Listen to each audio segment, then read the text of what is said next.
Hey, welcome back. Spinnerack, back with the audio commentaries, and we're going to be looking at we're looking at The Matrix, okay? We're looking at the Matrix series, or at least 2 out of the 3. No one likes revolutions. We know you missed the audio, but we're coming back at you with some of the hardest commentary that you could ever ask for. So sit down, grab a sandwich, grab a drink, okay? Feel free to watch, and we are going to take you into the next level. Prepare to have a nice ride. That's right. Spinnerack, baby. That's right. Calvin Ellis here with special guest, Professor BX. Professor BX, baby. BX all the way. Soon BX. to be Professor BX. CA. I don't know what he's talking about. I know what I'm talking about. He got a nice, delicious job opportunity out over there on the West Coast, okay? We're going to wish him well. We're wishing him well from right now. But while we got him, we're going to put his knowledge towards The Matrix. See what he has to say. So we're watching The Matrix. And right now, we're just at the beginning. You have the numbers running across the screen. We have no idea why we're seeing numbers running across the screen. Soon, we're going to travel through those numbers into a whole new world of cinema fascination that has yet to be experienced in 1999 approximately. And this is crazy because we have no idea what this movie's about at that time, because this is before pre-trailers and teaser trailers and synopsis breakdowns before the movie even comes out.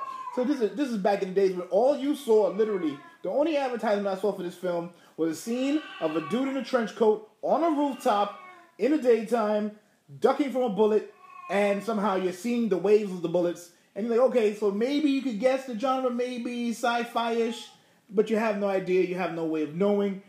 Cut to now, we're in this building, the cops are breaking in on somebody. Traditionally, the cops are the good guys. But for some reason, we're cheering and applauding after Carrie-Anne Moss, a.k.a. Trinity, walks across the walls, kicks everybody's butt, shoots a cop dead, apparently, and we're just like, oh, snap, this is wild. And then we cut to a whole bunch of more cops, and then some FBI agents, or some agents of some sort coming in to talk to the cop.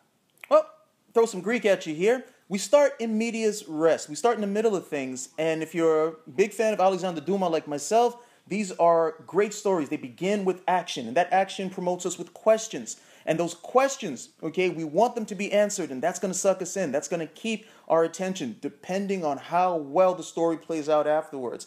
Again, depending on where you lean. If you lean left, then hey, the cops are up to something. If you lean right, well, hey, Carrie-Anne Moss, she's all dressed in all black, tight black, fitting leather, skin tight. She must be up to something as well, looking like a dominatrix over here on a computer. But all we can see right now is, hey, looks really good. Some excellent visuals at the time. That sequence she did right over there with Morpheus is the crane. She does the eagle right here. And that was such a moment that people were taken by that it was replicated over and over in so many different films, in so many different commercials. If you saw something like Deuce Bigalow, Male Gigolo, even it's there. That's how you know when a film is hit big, when everybody is copying it or paying that particular homage to it.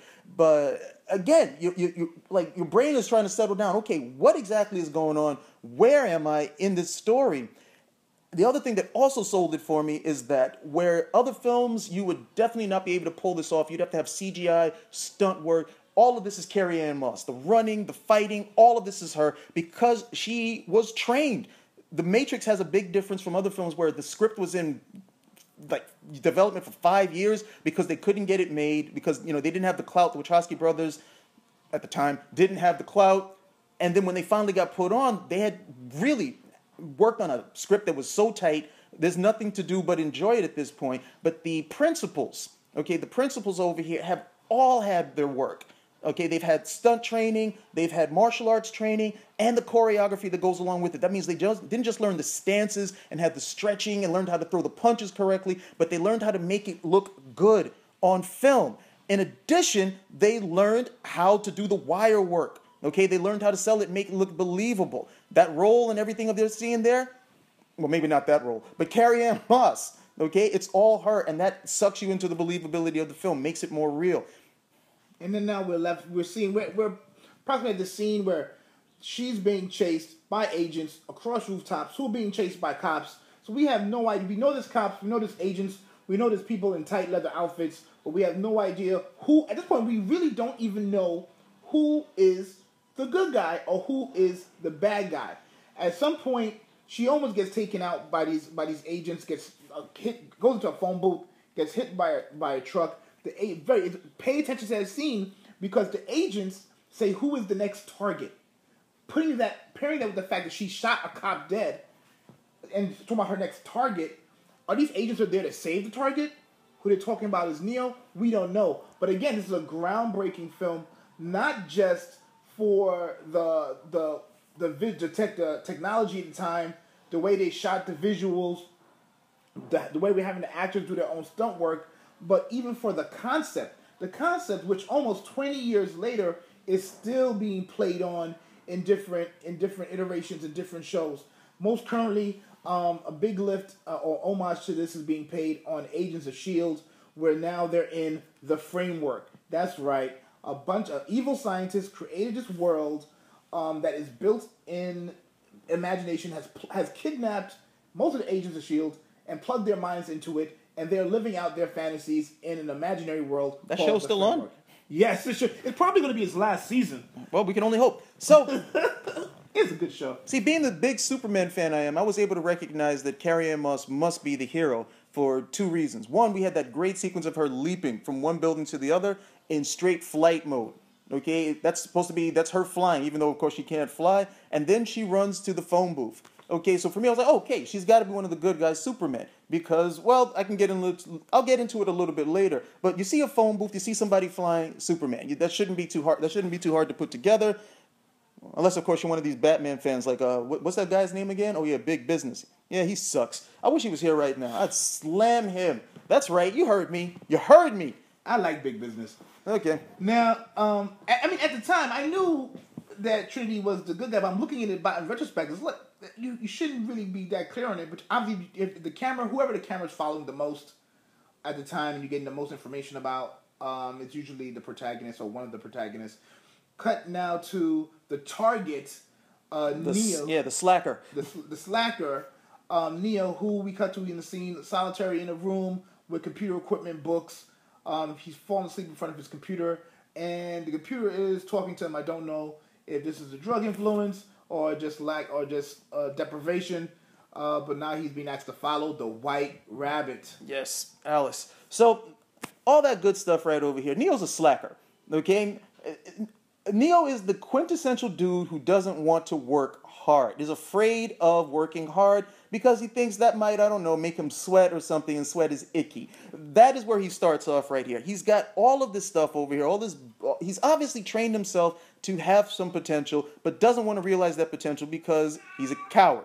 He's a slacker, okay? He's in this cubicle job, and he's going to stay there until somebody, usually some woman, comes around and pushes him, gives him a good kick in the ass, and says, no, you can actually do something better than this, probably hits him off with some good, and then after that, he's like, oh, wow, I can actually do some good stuff right over here. Name Thomas Anderson. No one should have gotten away from that. With the whole Anderson, son of man, okay, son of man, and then the whole Thomas with the disciple of Jesus, the doubting Thomas, okay? So this is the man who doubts himself. So that's what we're given right here. And then, of course, we get to see him do his Alice in Wonderland, follow the White Rabbit, so on and so forth. But for me, this was great, because this is the guy right over here who has all of that potential and is not going to realize it because he's supposedly chasing after this question. He keeps asking where? There's some yogi out there who's going to make me into the best person. Like, no, it's all there in you. You're just a slacker. You're just lazy. You don't want to work hard. And it works perfectly. I was able to get that straight away because I've always worked hard, and I've been surrounded by slackers. It's interesting because I don't really pull him, doubting Thomas for sure. I don't necessarily see him as a slacker because he has a job, and he has another job on top of that job, which is earning him an additional income for which he's being called somebody's personal savior because he's able to break down these extra programs, and on top, and he seems like he's worked so hard he's fallen asleep in front of his computer. Yeah, because it's easy. Searching for this. But it's easy. That's why he's doing it. It comes easy to him. That's why he's doing it. He's not doing the hard stuff. Okay, once we get into the film later, when he starts doing the hard stuff, what happens? He continually doubts himself. Oh, I don't know, because it's hard, and there's been no, I don't know where Neo's from, okay, but at least in this Matrix right over here, he has not had that strong masculine influence that he needs to tell him, no, get up off your ass and work hard, okay, to really come over here and push him. So he's not going to get the masculine influence until he meets Morpheus. But before that, he gets the feminine influence in Carrie-Anne Moss, who's like, oh, wait a second here. Maybe I have some more potential if she sees something in me right here. So there's a great balance that it comes over here. He's going to have the father, the mother figure, the masculine, the female influences that he's going to need. Before his rebirth. Right. All of that happens, right? All of that happens. And this is stuff that you could have gotten in the first viewing, okay? But it's even better if you didn't get it in the first viewing, because it gives you an excuse to watch this like 5 or 6 times and draw more out of it. But again, that is good writing. That is good filmmaking. When you can return to the 6, 7, 8, 9, 10, whatever number of times, and you can still draw something else. Hey, I didn't notice this before. Hey, I didn't notice, like one of the things I never noticed until somebody told me that they were saying, hey, you know, Carrie-Anne Moss is like older than Neo. And I was like, she is? You know, I had no idea. Carrie-Anne Moss older than Keanu Reeves, I should say. But I had no idea, okay, because they played her up to be so alluring, okay, that I was just taken by everything that she had to say and just looking at her. So the age was never a factor. And then also the amount of shadow, the amount of close-ups and so on and so forth between the two of them and the movements, it never really took in. So even little things like that, where I didn't notice it until somebody actually pointed it out, I was just so sucked into the story. I guess it bugged them, because they felt that, I guess, well, you know, how you know, this, like, obviously for them there was like a good number of years, and I don't know what the age difference is actually between them, but it wasn't something I really noticed. Not that I really notice age anyway. Now, in this movie, as great as the movie is, the soundtrack is just as great. So they're meeting in this club, and the music you're hearing in there is all throughout the movie and the soundtrack, which is also something worth sitting down with. I actually don't know why I have not bought a copy of it. Okay, cut to now. Yeah, got me into death metal. I can do some right now. Oh, no, that's okay. So cut. Right, so then we cut to his day job, and his window wipers. Yeah, slacker. He's slacker. Look, he's late to work. Right, and the foreshadowing. This movie is good on foreshadowing. Everything is foreshadowing. He's getting kind of like talked down to by his supervisor for constantly being late. And he's like, look, you're acting like you don't, like the rules don't pertain to you, which is just like allusion to the fact that he is the one and the rules do not pertain to him, because he has the ability to manipulate this so-called reality, which is not reality, which we'll find out later on is a whole kind of program that he's trapped inside, which is a metaphor and analogy for who knows what at this point, but yeah. That's metaphor for life. Yeah. Okay, I won't get too into it. There's a lot of Buddhism there. There's definitely some Christian belief as well. All of that stuff is, you know, those two really stand out. Those two really stand out to me. But it's a metaphor for life. And then, of course, you know, there'll be some jackass. What's the meaning of life? Okay, if you still got to ask the question, you're a slacker. You don't want to work hard. Okay, Neo over here is scratching at that question, but he's not willing to work hard. And even over here, it's the same thing. In order for him to make it through this scene, he has to be willing to work harder. He has to be willing to push himself harder. If he's not willing to do that, then he's not going to make it through this particular scene, and he's not there yet. Now, if we're using the guide of the hero's journey, the moment that we have the computer saying wake up, that is the call to adventure, which he follows by following the advice of the computer to saying to follow the white rabbit. Now he's got on the phone Morpheus, who's the person he's been seeking out, who is one of his major supporters, major helpers on his mission to break the threshold. He hasn't broken the threshold yet, but he's well on his way. Another helper, key helper, is Trinity, who helps him to get this phone call with Morpheus. Now, oh crap, the agents who were introduced in the beginning of the film are there to get him. Because of that other helper, the snitch, who just pointed him out. Right. He's over there. He's right there. Everybody turns to look in his direction. He's down.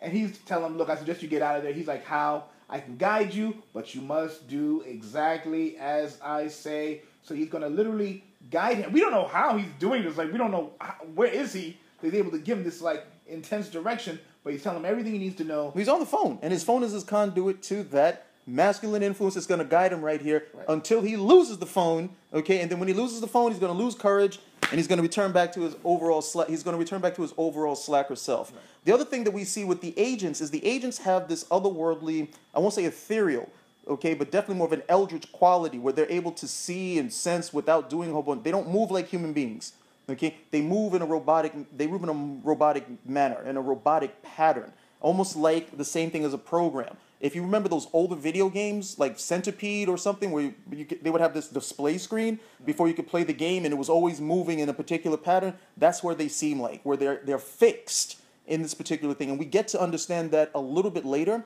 especially in the final fight scenes between Neo and Agent Smith, that as strong as these agents are, they're still fixed, they're locked in. They have distinct limitations, okay, because they're programs, they've been created.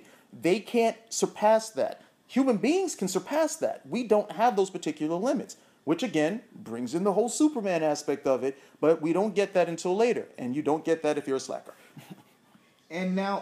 So he's at the precipice. He's being told to go out onto the ledge. We're shown his POV, so we can see he is literally, I don't know, maybe like a good 80 stories up. The phone, he accidentally drops the phone, so we get to see how far this drop is. This is a crazy ass drop, and now he's like telling himself, no way, no way. He goes part way around the building. The wind's gusting, and he's okay. He's like going for the scaffold. He's making his way. You know, he's trying his best. At this point, you know, I'm looking at the film, and he's like, okay, this is a good shot over here. It's like, okay, he's got to be able to make it around. He loses the phone. Once he loses that connection, he's done. Right. Okay, for us as the audience, it's to see how far the drop would be once we see the phone. Okay, right. Okay, oh wow, that's a long way down. But for him as a character, once he loses that connection to Morpheus, and once he loses that guidance, he doesn't have the confidence to do it any longer. And so now he falls into the hands of the enemy. Which is the typical refusal of the call. So now he's been called once, he refuses to call the first time, and now he's captured by the agents to play it out from their angle. Now this, hey, everybody's been here, right? This is the principal's office. Let's see. I'm trying to remember. I remember being back in grade school and sneaking out to go play video games of all things. And I was sneaking out with some friends of mine, but we were in different classes. Like I was in 6A and they were in 6B. So for some reason, they never got in trouble. The guys in my class snitched on me and said that I went out to go play video games. I ended up in the principal's office, and it's the same thing. They sit you down over here. There's somebody else that, you know, they're reading you this particular riot act. So we can all empathize with this. You know, this is your life before you. It's this big file of any and everything that you've done wrong. And now you got to be ready to defend yourself. And we don't remember that we don't have to say anything. You don't have to say anything. It's one of your rights as an American. You don't have to say anything. And they tell you, don't say anything, because if you do, we're going to use the whole damn thing against you.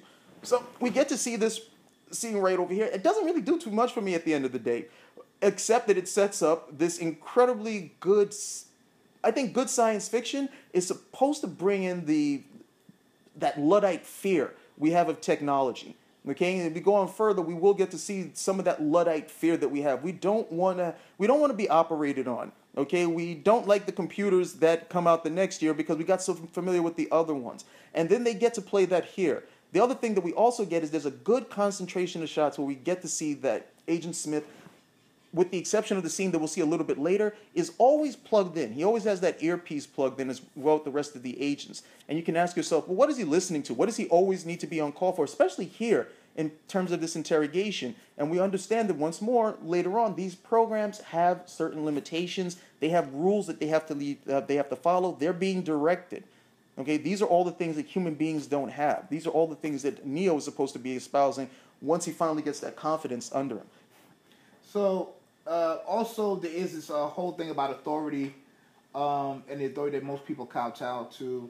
He's being sent there. He has a natural rebellious streak and an anti-authority streak, which plays to his favor and kind of gives us a little bit clues into who he truly is and where he's going. And they're offering him the opportunity for a fresh start to wipe the slate clean, which is going to come in a different way of a fashion, as now he isn't being called to adventure, he is being forced into it. And we have him here in the scene. And again, Agent Smith is awesome. And I'm thinking about Hugo Weaving's career, and he's played like several iconic characters since The Matrix. He's in V for Vendetta, also a Wachowski brothers film. He also plays the Red Skull. Where's he from? I'm not sure. I want to say Australian, but I could be wrong.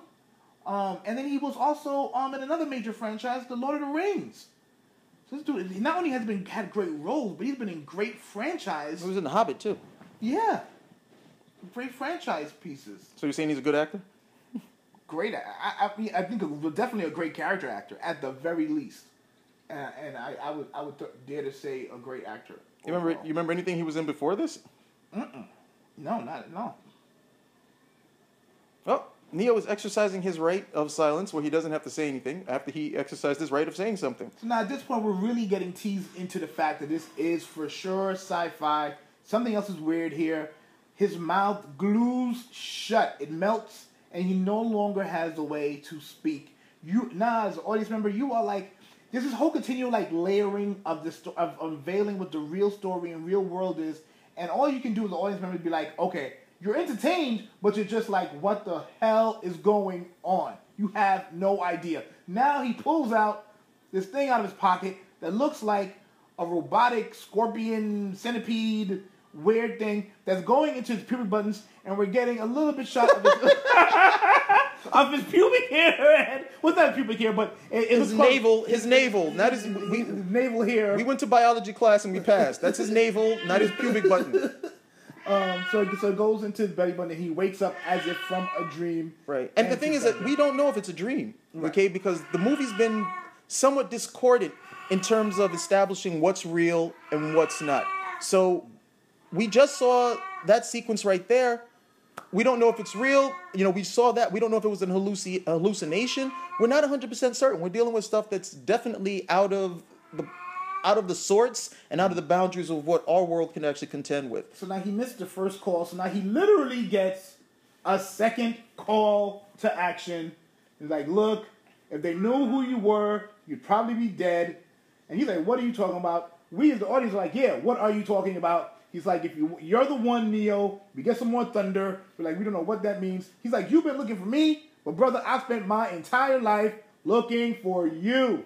And now I want to meet you. Are you down to meet, or are you going to refuse the call? He says yes. Yeah, sort of like the call to California. Like you get a call to California, and you're like, hey, okay, fine. You got to answer the call. Isn't that right, Professor CA? You got to answer the call. Okay, and it would be the second time I was called to California, as I worked there for 6 months, and they asked me to come out there then. Very great point, great parallel themes. Cal Ellis, he's in the car. Oh, what I really appreciate about that, speaking about that, is that the way they kind of break it down from here is, they're like, he's getting in the car, they're pulling out guns on him. They're like, who is this to protect me from? It's like, to protect us from you. And he's like, stop the car, I want to get out. He's about to refuse the call again. And this is a very key piece that helps him get past this moment. They open up the door. He's like, look. They're like, our way or the highway. He's like, you know what? I'm going to take the highway. He opens the door. Trinity reaches out to him. Again, his mother, nurturing influence. She's like, look. Yeah, because he doubts himself. Right. She's like, but look, I love what she tells him that gets him past. She's like, look down the road, bro.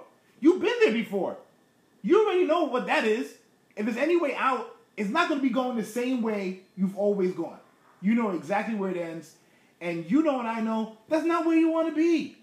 So it reminds him of his intention. He closed the door. Though he's uncomfortable, he's going to see this out. And again, we have all this. Yeah, that's nice. This hot chick. Ominous.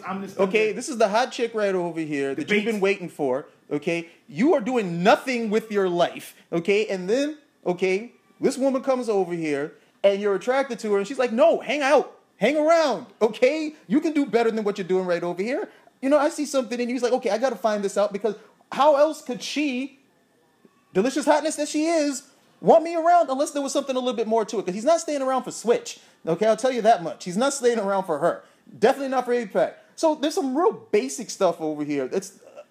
You have to get the hero's journey is one thing. If you understand how romantic comedies work, okay, or the romance stories work as well, this is also part of it. This is the knight errant okay, who's going out there and is going to achieve all of these things for his lady love. That was a great sequence right there. And Carrie-Anne Moss is in all those sequences where she needs to inspire Neo is done up so well. Okay? She looks tough. She looks capable, but at the same time very alluring. And so it works. Okay? Other than that, he'd be out of the car walking down and they'd have to kill him. We'd have no movie. Okay? We'd have no movie at that point. So there's a good balance between those type of subgenres that we may be familiar with. You know, the hero's journey definitely, but also the romantic aspects, which I'm a big fan of. So now we have a lot more. You notice that's all chess, right? Chess game. You see the chessboard, right? I think of it as chess, but I also thought of it as like the Alice in Wonderland tiles, and the spiral. Yeah, still a chessboard. Yeah, that as well. And now he's about to meet the one, the only Morpheus, who is just like decked out. I mean, Laurence Fishburne is back, baby. I mean, for 1999, he's back, and he turns around. He's wearing sunglasses with no sides that are just magically attached to his nose. These are awesome. I want these sunglasses. When I saw this scene, I fell out laughing. I fell out laughing because I didn't know it was him. I hadn't seen any trailers. Right. Okay, so I didn't know anything that was going to happen in this film. I hadn't paid attention to anything. It was strictly that you and X-Men had gone to see the film, said, yeah, it's good. Go see it. I went strictly on the recommendation. There were no trailers. I didn't get pumped for it. I wasn't expecting anything. I come over here now as Laurence Fishburne, and I'm cracking up because Laurence Fishburne, this is Cornbread and Earl and all these other films. He was in King of New York. He's bald here, and I'm just cracking up. I'm like, okay, what's Laurence Fishburne thinks he's doing? Okay, good actor. Okay, but who is he supposed to be? Right. And hey, what can I say?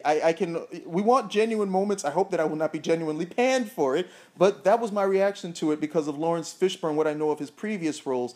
And then you get into it, and yeah, Laurence Fishburne comes across as this really nebulous Svengali, where he has all of this information, but he's not going to give it to you until you do what I want you to do. Other than that, the information is going to be wasted.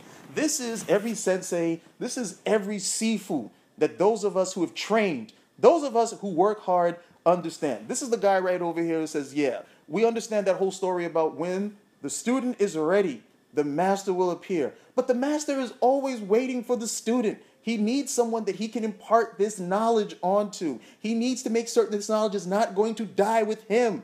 Okay? It's not going to be for nothing. And so it's this, I don't want to say symbiotic, okay? But it's this shared nature where it doesn't work unless we get both of these guys on the same page. And so right over here, we're trying to get them on the same page. And of course, Neo is still a dunce because he won't believe in himself. You will hear that from me through the entire film until he believes in himself. But, the staging was great. Okay, the lightning, him turning around, how the hell are those glasses staying on his face? All of those particular things. And he's so, the stances, the fact that he has the arms behind the back, and he's holding it, and it looks in this manner that must be comfortable for him, and it would be definitely uncomfortable for a lot of other people. Okay, his intonation, the demonstrative and deliberative way of speaking, okay, and the richness of his voice, it all sells the scene. Really good scene. And again, Laurence Fishburne plays this most iconic character. He's definitely here to be Mr. Exposition, but slowly teases out. He's definitely the master sensei, the major helper, the one that helped transition him into this whole other way of being. Most important part of this process that he has to choose it. I'm not forcing you into it. I'm not going to drag you into this. You accept the call every step of the way. You're going to make the choice. You have to see it for yourself. It's exactly what he tells them.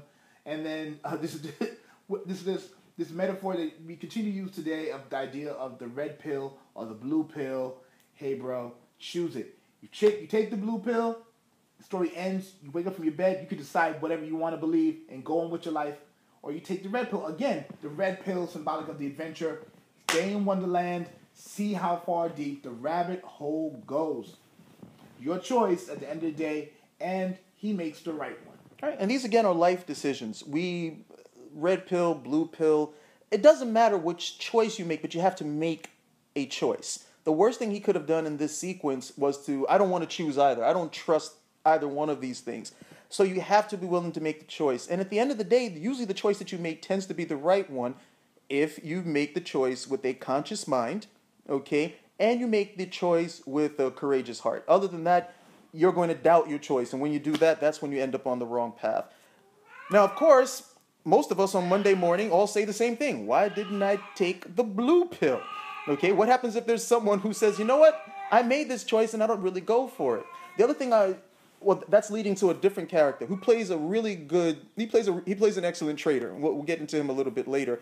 But the other thing I was also noting is that the choice that he makes, it's not something they could actually, we see him, all the stuff being put on him, and all the stuff is being put on him inside of the Matrix. The Matrix isn't real. Right. Okay? The Matrix isn't real. So that means all of this stuff right over here that we're seeing isn't what gets him out of the Matrix. It has to be that on some level, he makes the choice that he wants to be released. And he's able to bypass all of those things. Okay? And certain people in the Matrix have that enough willpower to realize what's going on is not real. Okay? I think we learn about this later. Well, in the second film, we learned that they were the previous Matrixes were, matrices rather, were not ones that people would take to. They were like, no, I won't do this because I don't have a choice. Okay, and so because of that, it failed. It was a totally idyllic place, but if I don't have a choice, I don't want to be a part of this because I'm being funneled into it. He's able to make that choice, and then once that choice is made, I don't want any part of it, that's when he's released. Right. And so I believe that's probably what happened with all these other people when they say that they ended up dying. Like, no, they had to release them because they weren't officially a part of it. They wouldn't take to it, and so we're just going to off you. We'll pulp you, and you'll become food for other people later. So all of this that we're seeing right here is his ability to surpass and bypass what he's been locked into. This is the person who refuses to accept that this is reality because they intrinsically and instinctively know, well, not instinctively, let's just stick with intrinsically, they know that this is not what it's supposed to be. It can't be this particular way. And this is all the people that we've met in real life. These are your freedom fighters. These are your abolitionists. These are your people who, look into the sky to see birds fly and they're like, hey, why can't we do this? We don't have these limitations that you're saying are set upon me. These can't be real because I'm human. And on some internal level, I know that I don't have any limitation with the exception of the ones that I place upon myself. You're trying to lock me in. I refuse to be locked in. Okay? That's every civil rights movement that you've ever seen. That is every invention that you've ever seen. That's every great piece of art that you've ever seen. The person who realizes I don't have limitations. Okay? No, I can't jump off a building and just go flying into the air yet. That's the person who realizes it. This is a crazy scene because now he had realized, he literally touched the looking glass. We really see, okay, the reality you think is reality is not reality. We get the big hint. But then he's literally in the womb. We see the shot from his perspective. He's inside some pink goo. He's literally in the womb, so to speak. Yeah, you remember how you felt in the movie theater, like, whoa, blue pill. I was blue pill. At this point in time, when we see this, it's like, oh my God, this is not. What movie did I sign up for? Yep. I never liked. Yeah, this scared you, right? You're like, oh, wait a minute, I'm not into all of this. Yeah, I don't like dystopian futures. Like the Mad Max, all the world setting that's in it. Some of those movies are really good. Yeah, like Metropolis, Blade Runner. When you get to the point where it looks garish and people are walking around with metal sticking out of their backside, they need to do that to live. Hey, light a fire in my ear. That's the only way I can get off. This was like okay, but again, it works because it's another dramatic shift. Oh, it definitely from what works. we've seen. It definitely works because you're taking through, you're getting hints. But now it's really full on telling you, bro, I literally remember in the film being like, okay, X, I don't know what the hell's going on. I'm just saying, I don't know what's going on. I don't know what's going on. There's a big ass beetle robot creature looking at him and say, okay, grabs him by the neck. His attachment starts snapping off to the point you realize that's what's animating him because he has not used his muscles yet, and probably this is probably the first time he's attempting to use them. Yeah, but you're supposed to. You should feel the same. And one of the reasons, another reason why this works is because I think the audience, at least the first time you're introduced to this, feels the same discomfort. Okay, feels the same riotous, violent awakening that he feels right here, because we're not expecting this, and he sure as hell in the Matrix, as a character, is not expecting this either. And further down the rabbit hole, now you're out the poop chute, and like what's going, again. Well, it's not the poop chute. This is the vagina, straight up. He's being reborn. straight symbolism. This is the rebirth right That's here? the rebirth, baby. He just popped out. He was an embryo. Look, afterbirth. And afterbirth all together coming out. He literally gets shot out the womb. He is reborn into a brand new world. He's pulled. He looks like a baby. He has no hair. A baby? He has a big ass baby with no hair. He has no eyebrows. He has no hair. Literally just like a baby. Butt naked hobo. Butt naked hobo baby, who's brought into apparently the real world. And you cut this great scene where we just know he's somewhere else. We still, the audience, don't understand what the hell is going on. He looks at him. No, we get right over here. After Okay. birth, he's been given to his father. Right? Welcome to the real world. The right over there, that sequence works where he's being cradled like a baby. He's got all the goop and the goo on him. And who's the first person you see? Whoever, whichever parent. Well, I don't know. Would you see dad before mom? No, I guess it depends. You might if dad's in the room, and they kind of show him to he's standing right there by the side. But now we cut to both parents. Yeah, he's like, wow, my father is Laurence Fishburne. He's like, where's the chick? Wait a minute, Carrie Ann Moss is still there, so it can't be too bad. And again, more of this stuff right over here. Okay, he's got to go through this.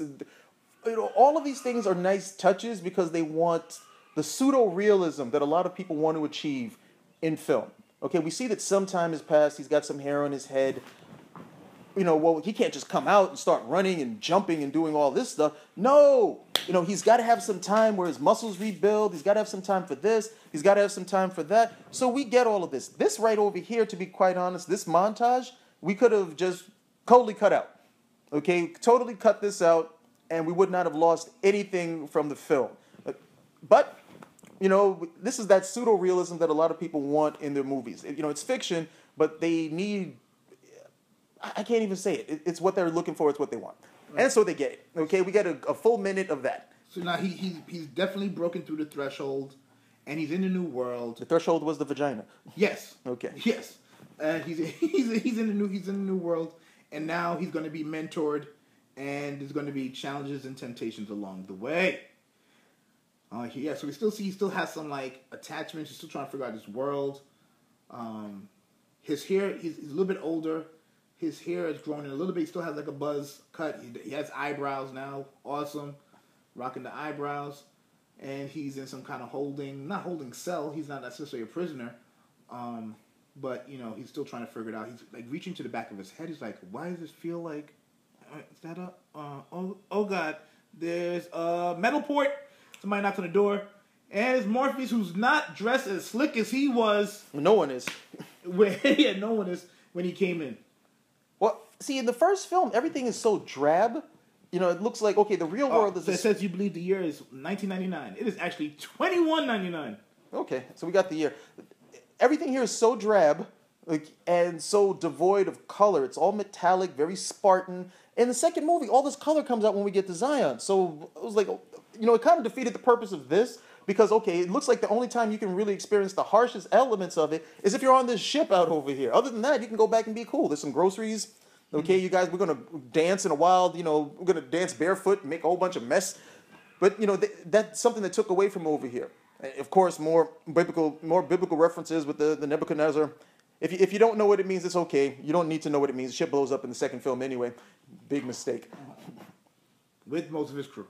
By the time most of the crew. And again, right there, Carrie Ann Moss. Look at that sequence right over there. That was excellent direction. Gets up, and what does she do? She looks at him. She's alluring. These guys are not alluring. He's looking at everybody. Okay, maybe Morpheus I'm interested in. Maybe Morpheus. But the rest of the other guys... Okay, but the rest of the guys are like, hey, I could care less. I didn't wake up for this. Yeah. But she comes over, does a little hair flip and everything like that. It's like, okay, that's going to keep him going. That's going to keep him interested. It's a basic love story romance thing. It comes right back to... And again, there she goes. She's giving him the eyes. Hey, come on, baby. It's good stuff. Come on, baby. It's good stuff. I got you. I wish they... And it's done so slightly. Okay, it's done so slightly where... this is... See, in the real world, you're never going to see this, okay? But that girl who's into you, that girl who's attracted to you, she's doing this all the time, and you don't see it. Okay, she's giving you the eye, or she's giving you a little hair flip and this sort of thing, and you're like, hey, okay, I never saw it. Why didn't I see it? Because you were never looking for it. We're looking for the gratuitous woman who's throwing herself at us, like, come over here, put him on the glass, that sort of thing. And then when she does that, you don't really want her. You don't have any respect. But they do such a good job with it here. It's just little bits of it to build up this love story that's happening between the two of them, and it's also one of the reasons he's going to stay interested. It's this Trinity. Okay, it's the father who's Morpheus. Okay, the mother aspect the love aspect that he's going to get from Trinity, and then Neo. That's it. Everybody else is pretty much going to die anyway, so it doesn't really matter. And now they're in the construct, which is not the Matrix, but he has the plug setup that they have, so they can plug him into their own construct, which they use for training. So now we're getting Morpheus is rather Laurence Fishburne. Morpheus. Well, I'm saying the actor is really getting paid his money to do exactly what he's doing right now. He is Mr. Showtime, Mr. Exposition. How do you define real? If you're talking about what you can feel or what you can smell, then or what you can taste and see, then it's really just electrical signals. So he's really breaking down what it is, because really the audience is us and we're dumb. So he's gonna sit down like, look, here's a 5-minute tutorial on what you need to know about where you're at. Here's where you think you are. Looking through the TV set, we're seeing 1999. Okay, this looks familiar. No, it's a commercial. Really it basically is. It's a commercial. He's decked out he's the guy who's gonna. Okay, he's like the salesman. What's all right, in your wallet? I'm in the suit. Yep. Okay, I'm in the suit. I'm impeccably dressed. Okay, I got a splash of color on my black suit, which is the Matrix signal. Right, all of these things right over. All of these things right over here. So it's a commercial. Like, okay, had this been the trailer, okay, I would have been thoroughly confused. I would have never came and saw the film. Like, huh? What? Right. So he get this again. I know you said you don't like dystopian futures, but we're in a dystopian future. And who did it? We did it. Okay, we did it. Another reason why I like this, because we're always worried that somehow something. I mean, anytime people say, "Well, we're afraid of the future," or "We don't think the future is going to be good," we're not afraid that lions are going to somehow take over the planet, okay? Or some aliens are living on the moon and they're just going to finally say, "You know what? We've had enough. We're going to come over here and store." We're afraid of ourselves. We're afraid of each other. We don't trust each other. We don't believe that we're going to keep our word. We don't believe that we're going to be honorable. We don't believe that we're going to honor our vows or honor our commitments, and everything's just going to go downhill. And the only reason why that happens is because we keep perpetuating that we can do these things with impunity. Here, this is before the Animatrix and before they explain how it got to the point that it was that people were quite decadent and they had put a lot of the responsibility on the machines. The machines become sentient. They don't like what they're doing because they've been made to be as human as possible. And if a human being was treated like that, they would rebel. Okay, they would have this. They would overthrow their masters, just as time immemorial. Okay, in history, the slave overthrows their master, and then what do they normally want? Revenge. Okay, they want revenge. They want the master to be subjugated, and then that's the fair route of it. So we get that portion. But the only time stuff like this happens is when we just we stop being what we're supposed to be. And that's human. When we stop honoring vows, when we stop looking to the better values and to the things that we're supposed to be. I mean, we're mimics at heart. That's the biggest gift that we have. The best imitators in the universe. And we have already set down what are the things we need to imitate, the things we're supposed to mimic. When we stop doing that, that's when we get a future like this. Okay? That's what we need to be afraid of. But, we want this big secular society where, hey, whatever you do is fine and whatever you do is fine, but then we don't have anything to connect ourselves to each other. So what are we connected to? The Matrix. The Matrix is like, I'll give you something to be connected to because you guys didn't want to be connected to each other. You didn't want a family, okay? You didn't want to say that these values, your values, we need to have these values because they're good for us long term. They're good for us as people. So what do we get right over here? Okay, we get that. And then we get these three. It's going to be these three characters who espouse those best values, okay, to get us out of this and to bring us back. Right. All right? So we don't have to go this route. We don't have to. But, people, we always got to learn the hard way. And as you said before, it's a commercial. And what's the commercial for? It's a commercial for Duracell batteries. Because guess what? You've been duped, humanity. You're messed up on your values. And now you're working for the machines. And you're a battery. And that's what you are. And he's freaking out when you realize the truth that as a society, we're dumbed down and we're just automatons. Which is a metaphor for what we're doing on a daily basis. Right. Everybody's plugged into their phones, not looking at each other, looking at their phones. And this is before. This is actually right there at the birth of like the internet and cell phone technology, which everyone got willingly and readily sucked into. Yes.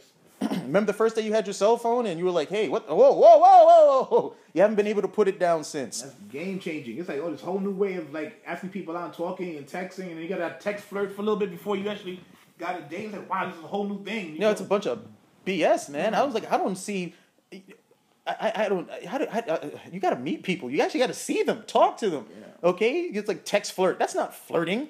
That's not flirting at all. But hey. What can I say? I already locked down, so I don't need to worry about that stuff. That's for all you guys out over there who are still trying to make your way of it. But I'll give you some advice. See her in person. See her in person. Same on the other side. See the guy in person, okay? Because a lot of people can adeptly manipulate something that's not real, okay? But a genuine conversation, that's not something a lot of people are very, very good with. See them in person. You'll get a much better feeling out of it at the end of the day as well. The last piece of exposition, he's just like, look, bro. There's a dude who's in the Matrix, and he had the power to change everything up. He's the one who freed the first of us and taught us the truth. I don't know exactly how to tell you this, but as long as that Matrix exists, the human race is not going to be free. So ultimately, somebody's got to go up against this thing, and it should be somebody who can manipulate the Matrix, like the chosen one. And after he died, the Oracle prophesied his great return, and I've been waiting for that coming. Because if he comes, then we can destroy the Matrix and end this war and bring freedom to our people. And that guy is you. No pressure. No pressure at all. Start pissing your pants now. You thought he was pissing before.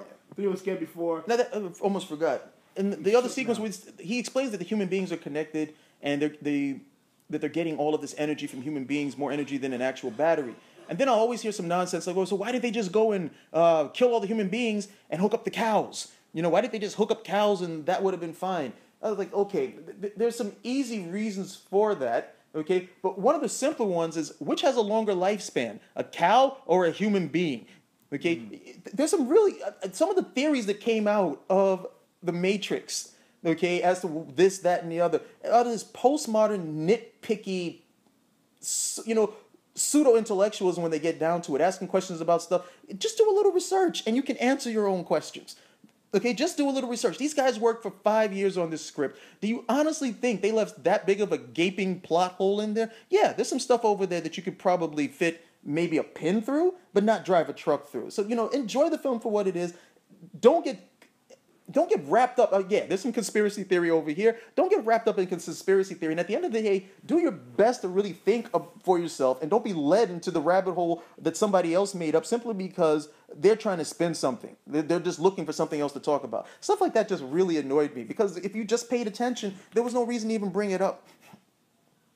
And now, which is my favorite part, look, you can have a dystopian future as long as you give me martial arts and training sequences and training montages. So now here we go, baby. Morpheus tells him, we'll get ready for tomorrow. And he's like, for what? He's like, you know what, baby? For your training. And then cut to Tank coming in.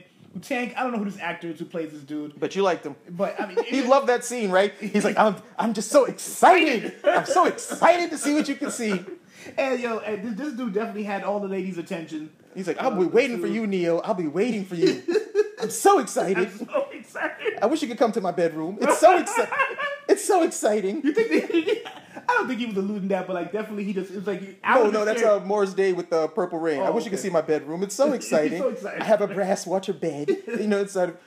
he did it. I think he's trying to play the exuberance of someone. I mean, these guys have been watching him. Right. Okay, this is supposed to be the one. And so he's playing that exuberance over there, and he could come off a bit funny. I actually like the actor. Unfortunately, they didn't like the actor, so he didn't make it to the second film. Instead, we got, who do we get? Perrineau? Gary Perrineau? Yeah. Who I thought did a really good job. Harold? Yeah, Harold Perrineau. Yeah. I thought he did a really good job of being the everyman in that film. Doing all the reactions that we're supposed to do. Mm-hmm. He actually, I thought that sequence right there where he says, I'm so excited. Harold Perrineau does that the entire thing. Like, I can't hold this in anymore. Right. I can't believe this. I'm exhausted just watching this. This is unbelievable. And, it was a great balance between Neo, who's, this is someone who automatically, he's like, hey, he does the same thing. I don't believe this dude can do all this stuff. And he just gets sucked into it because he sees it. And now going back to his idea of him not being hardworking or being hardworking. So now that he has the proper reference, this dude's been working. This dude's been going for 10 hours straight. He's a machine. Now we're into friggin', he's like, I know Kung Fu. He's like, show me. And oh man, they're in the dojo. And now you're freaking out because what are you about to see? You're about to see Laurence Fishburne, fuck the character, excuse my language. Laurence Fishburne. Yeah, man. And Keanu Reeves. The spinner rack does not encourage foul language. This is a safe place for kids. But you know where is not a safe place? The dojo. The dojo is not a safe space. It's okay? not. It's not. And you're freaking out because they're not cutting to stuntmen. This is them. And they're fighting. Yes. And we know these actors. And their styles. The only way they could have made this better, one take. But they weren't. No, they have to be. They have to be realistic about it. It wasn't up to Daredevil at that point, right? Or Creed, where they're doing. People like, hey, we're gonna do one take. But even this, I mean, a lot of this looks so simple. Okay, one of the things as a martial artist that I love in films like this is, at least on first blush, where I can't see the choreography. Mm-hmm. Okay, I can't see it. It comes across very natural, very realistic. I already know certain things you're not going to do. I'm not going to throw a kick that high and expose myself. I'm not going to throw these type of punches. But it's still, if it flows very well, and I can't see the choreography, I'm very happy with it. And here, I mean, even now, I'm looking at it, and it's still something that unless I really focus, I can't see the choreography. It's that natural. Even that sequence right there, him getting back up, it's very natural, flows very well. They spent a lot of time on this. They deserve a lot of credit. Keanu Reeves did a flying spin kick to the head. This is crazy. He does a tumble roll onto his forehead, leads back onto his feet. And what's cool is that their styles match their personalities. Yep. Neo's style is very structured, very inflexible. It's hard. Yeah. And Morpheus style is stiff. Is exactly stiff is the correct word. Morpheus style is more fluid, more like a little like capoeira, jujitsu, like more soulful. And he's I don't believe you said soulful. Yes, I did say soulful. Was he Black Belt Jones now? Yeah. Yo, he's just cool. He's just the spinner rack does not label people because of their complexion or racial background. Just so you know that. Okay? Right. When he says soulful, he means soulful. Not anything other than that. Soulful. Just cool. Just cool. And he's nice breaking down to he's like, how did I beat you? Right? He's like, you're stronger, you're faster. He's like, do you think speed or strength has anything to do with my muscles in this place? Remember, bro. Yes. Yes, it does. Yes, it does. Because as the Buddhist mantras know, the body must be strong in order for what? The mind and the spirit to be strong. His body is stronger. His body is better at this point. Neo's body will get there. The other part is, he's a slacker. Okay? But keep in mind, they're not physically fighting. This is the first time he's still working hard. Yeah. He still has to work hard. Where? Up here. The place where it's hardest to work. What do they tell you? Those people who are successful, they learn how to do something every morning. It's called eat the frog. That means that thing that you don't like doing, that thing that you hate doing the most, that should be the first thing that you do in the morning and get it out of the way. Okay, so if it's exercise, you do that in the morning and you just get it out of the way. You got the rest of the day. And it gives you this great feeling because you know the thing that you hate doing the most, you've already gotten rid of it. It builds discipline. Okay, it builds foundation if you're able to do such. Neo hasn't had that. Morpheus has been doing this for years. Right. Okay, so all of the stuff with his mind, okay, with his body, he's well ahead of him. But where Neo is going to surpass him and surpass him quickly is that he's the one. Okay, he's meant to do all of this stuff. As soon as he believes that he's meant to do it, he'll be fine.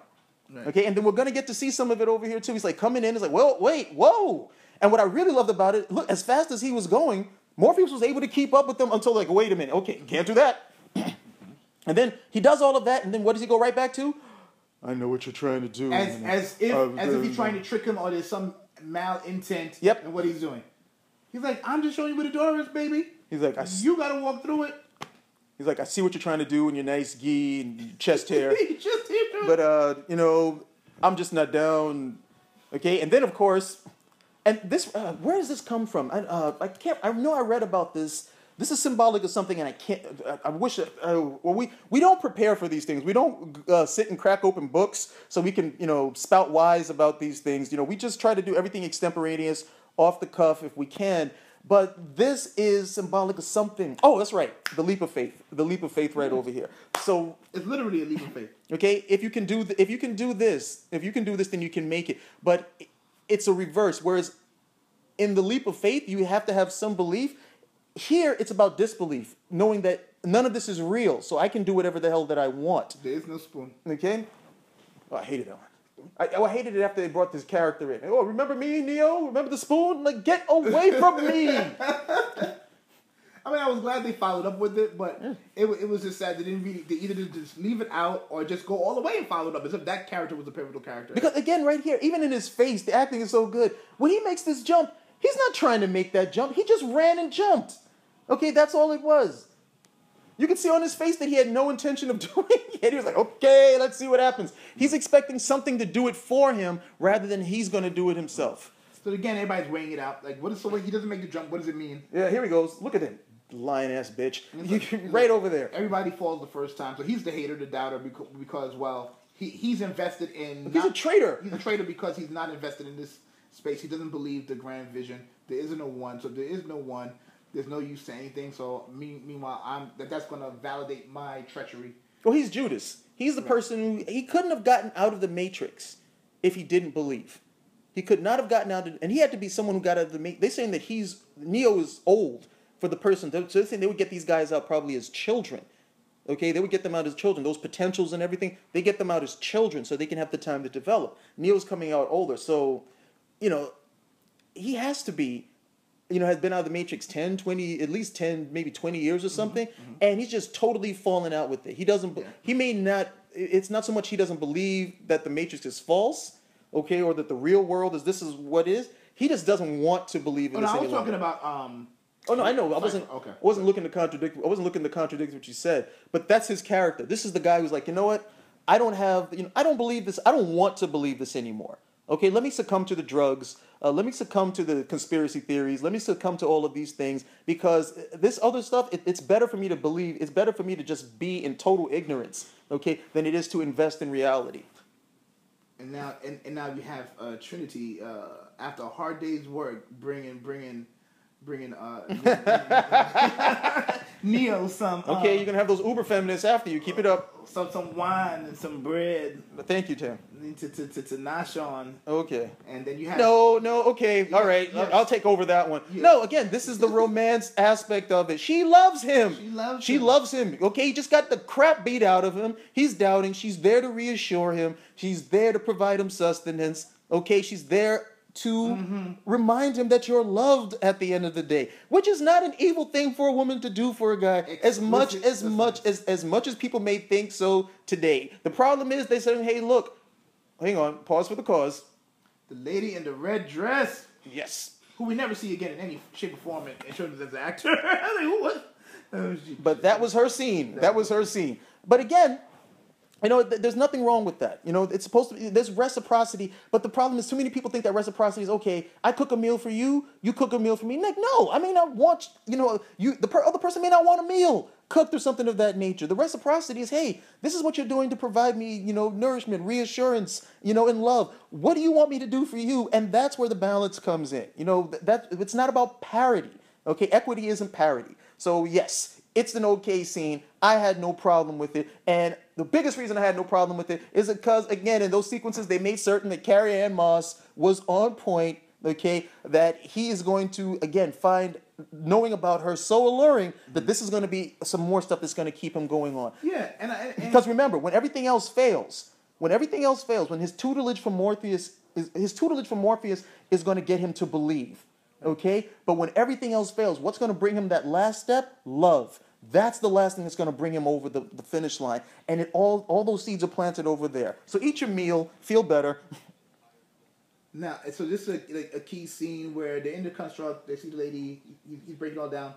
Morpheus is breaking down how the reality works. He's saying, look, their world is based on rules. So because of that, they're not going to be as strong as fast as you can be. And the great, foreshadowing, he's like, you telling me that I can dodge bullets? He's like, bro, when you're ready, you won't have to. I mean, the foreshadowing is so great. going back to the scene where she's giving him some food to put it in the room, it's not so much about servitude. It's about love. She loves this dude. She's all in. She believes he's the one because she was told that you're gonna fall in love with somebody, and the person you fall in love with is the one. So as much as things believes it, and she believes it, and not that she believes it, she knows it because even though he does not make the leap, she's like, well, he didn't make the leap, so maybe he's not the one, but I still like this dude, so yeah, he's the one. Yep.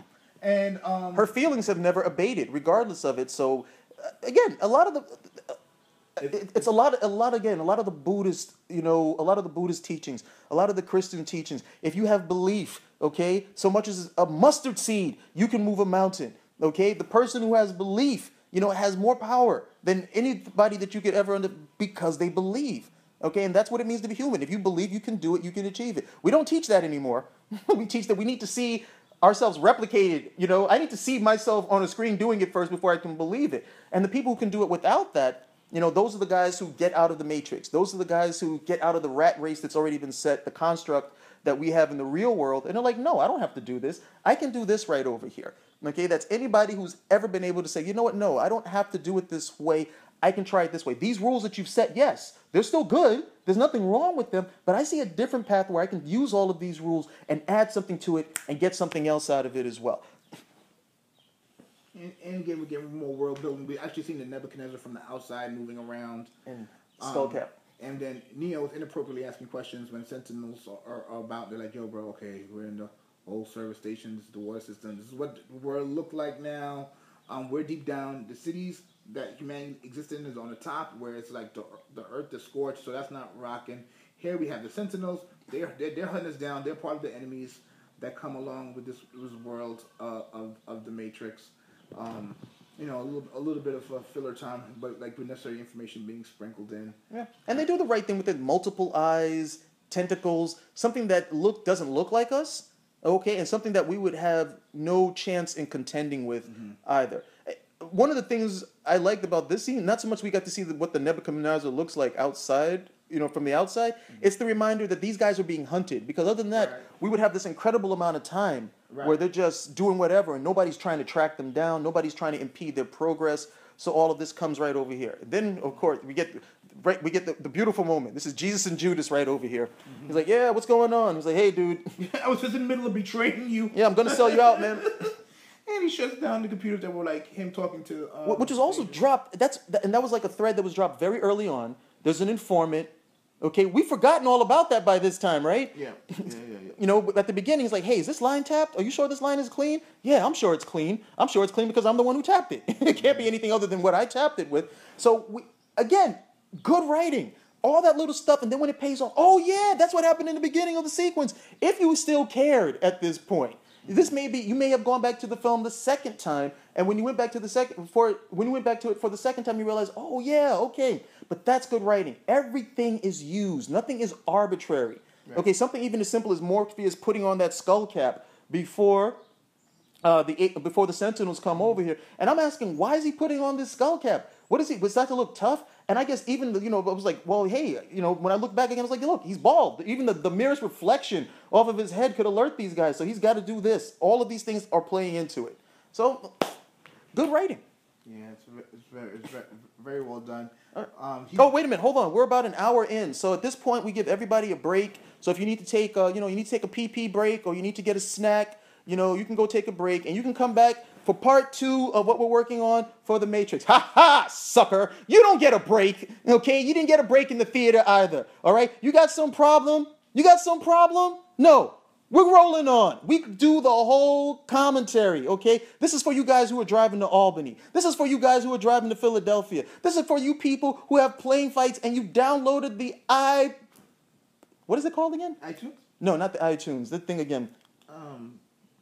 The download? Yeah, I can't remember. I'm sorry. But this is for those people who downloaded that, okay, and you're listening. We're going to rock. We're rocking through the whole thing. We're rocking, baby. Okay, so we don't do any PP breaks over here. No PP breaks. Let's keep going. We don't even say PP breaks anymore.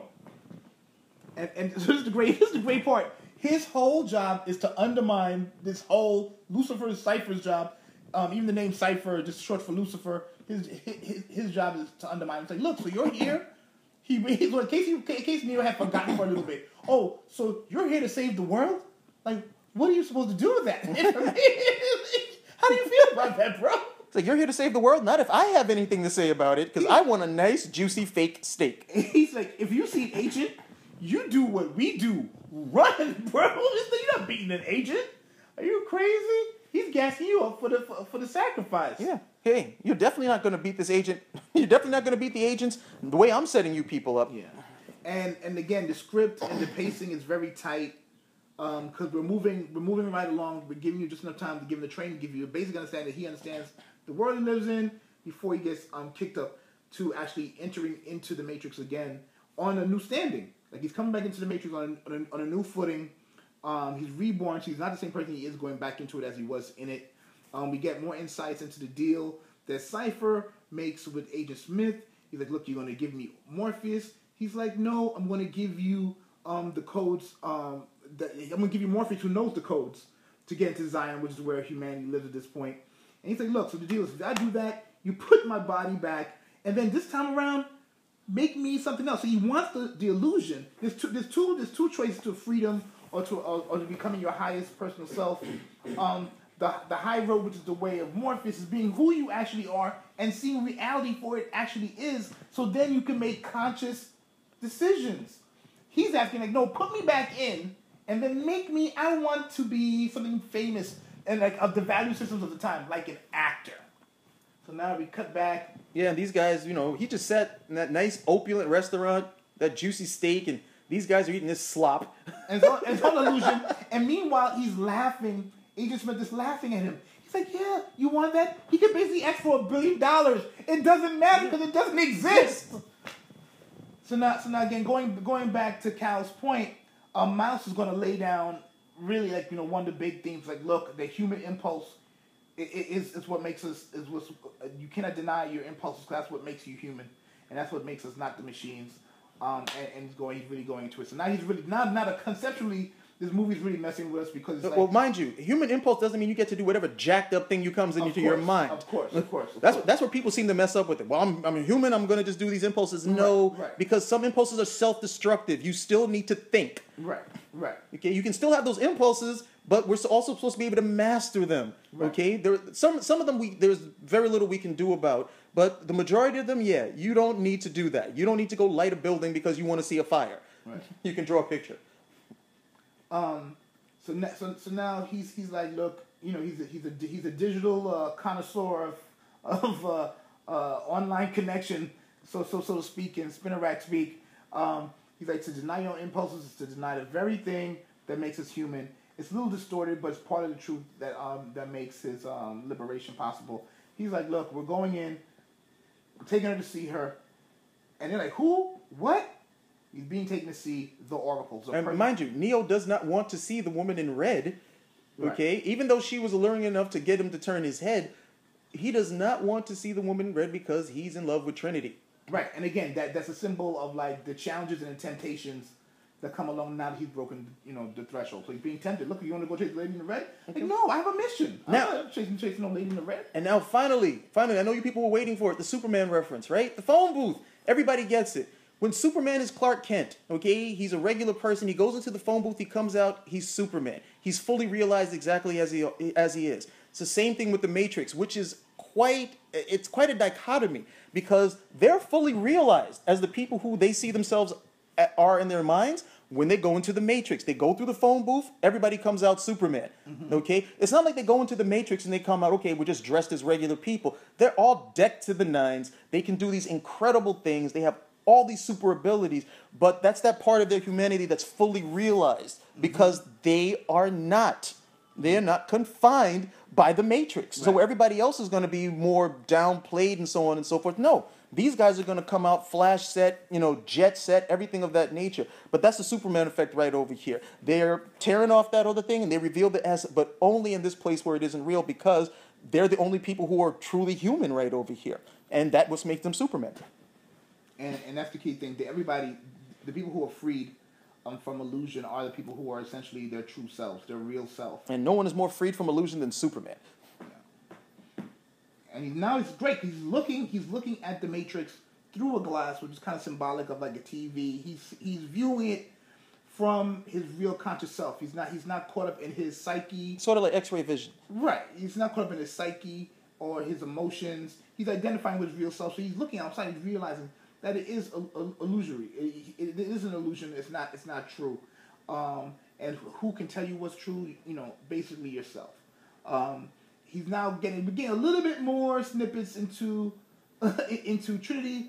Because she stops telling him about it, because he's like, well, what did the Oracle tell you? He's like, oh, I'm going to shut up right now because I can't tell you anything. Now, this is a great scene. They walk into the lobby, and you see what would typically be the Oracle. A blind man with a cane and a beard. Wisdom, right? That's not the Oracle. He's not the Oracle.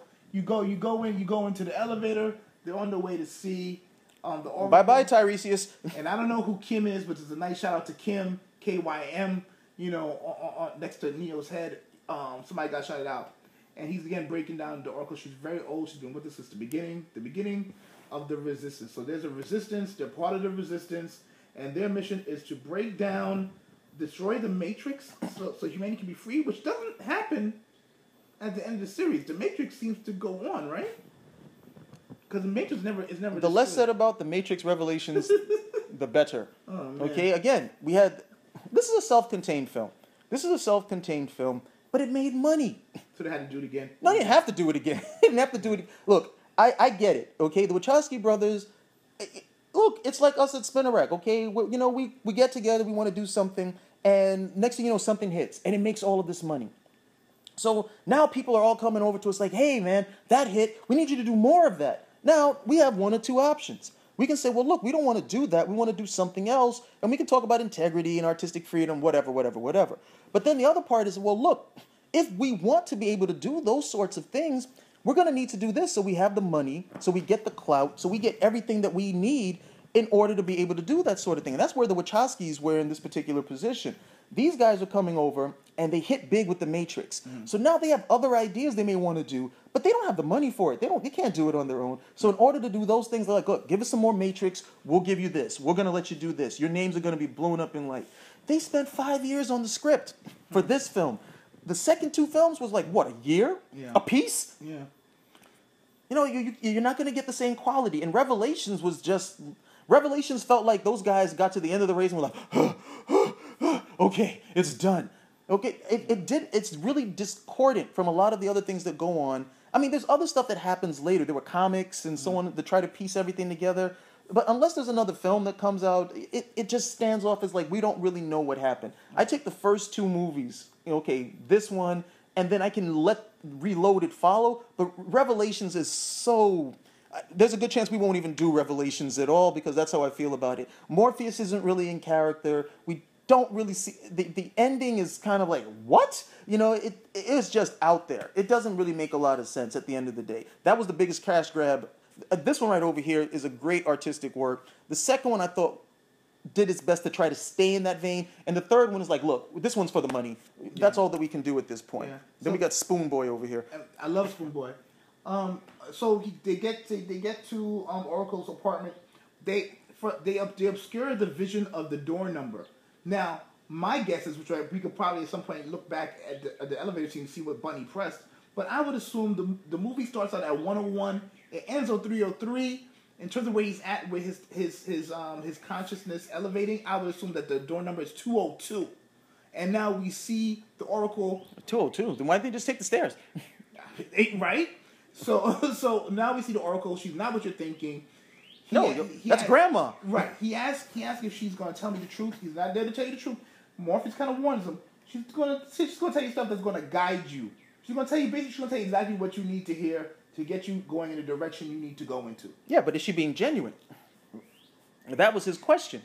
Okay, and then it becomes again this philosophical thing. Hey, would you have broken that if I didn't tell you? She knows he's a doubting slacker. Mm-hmm. She knows it. And she knows, look, there's nothing I can do to get you over that hump.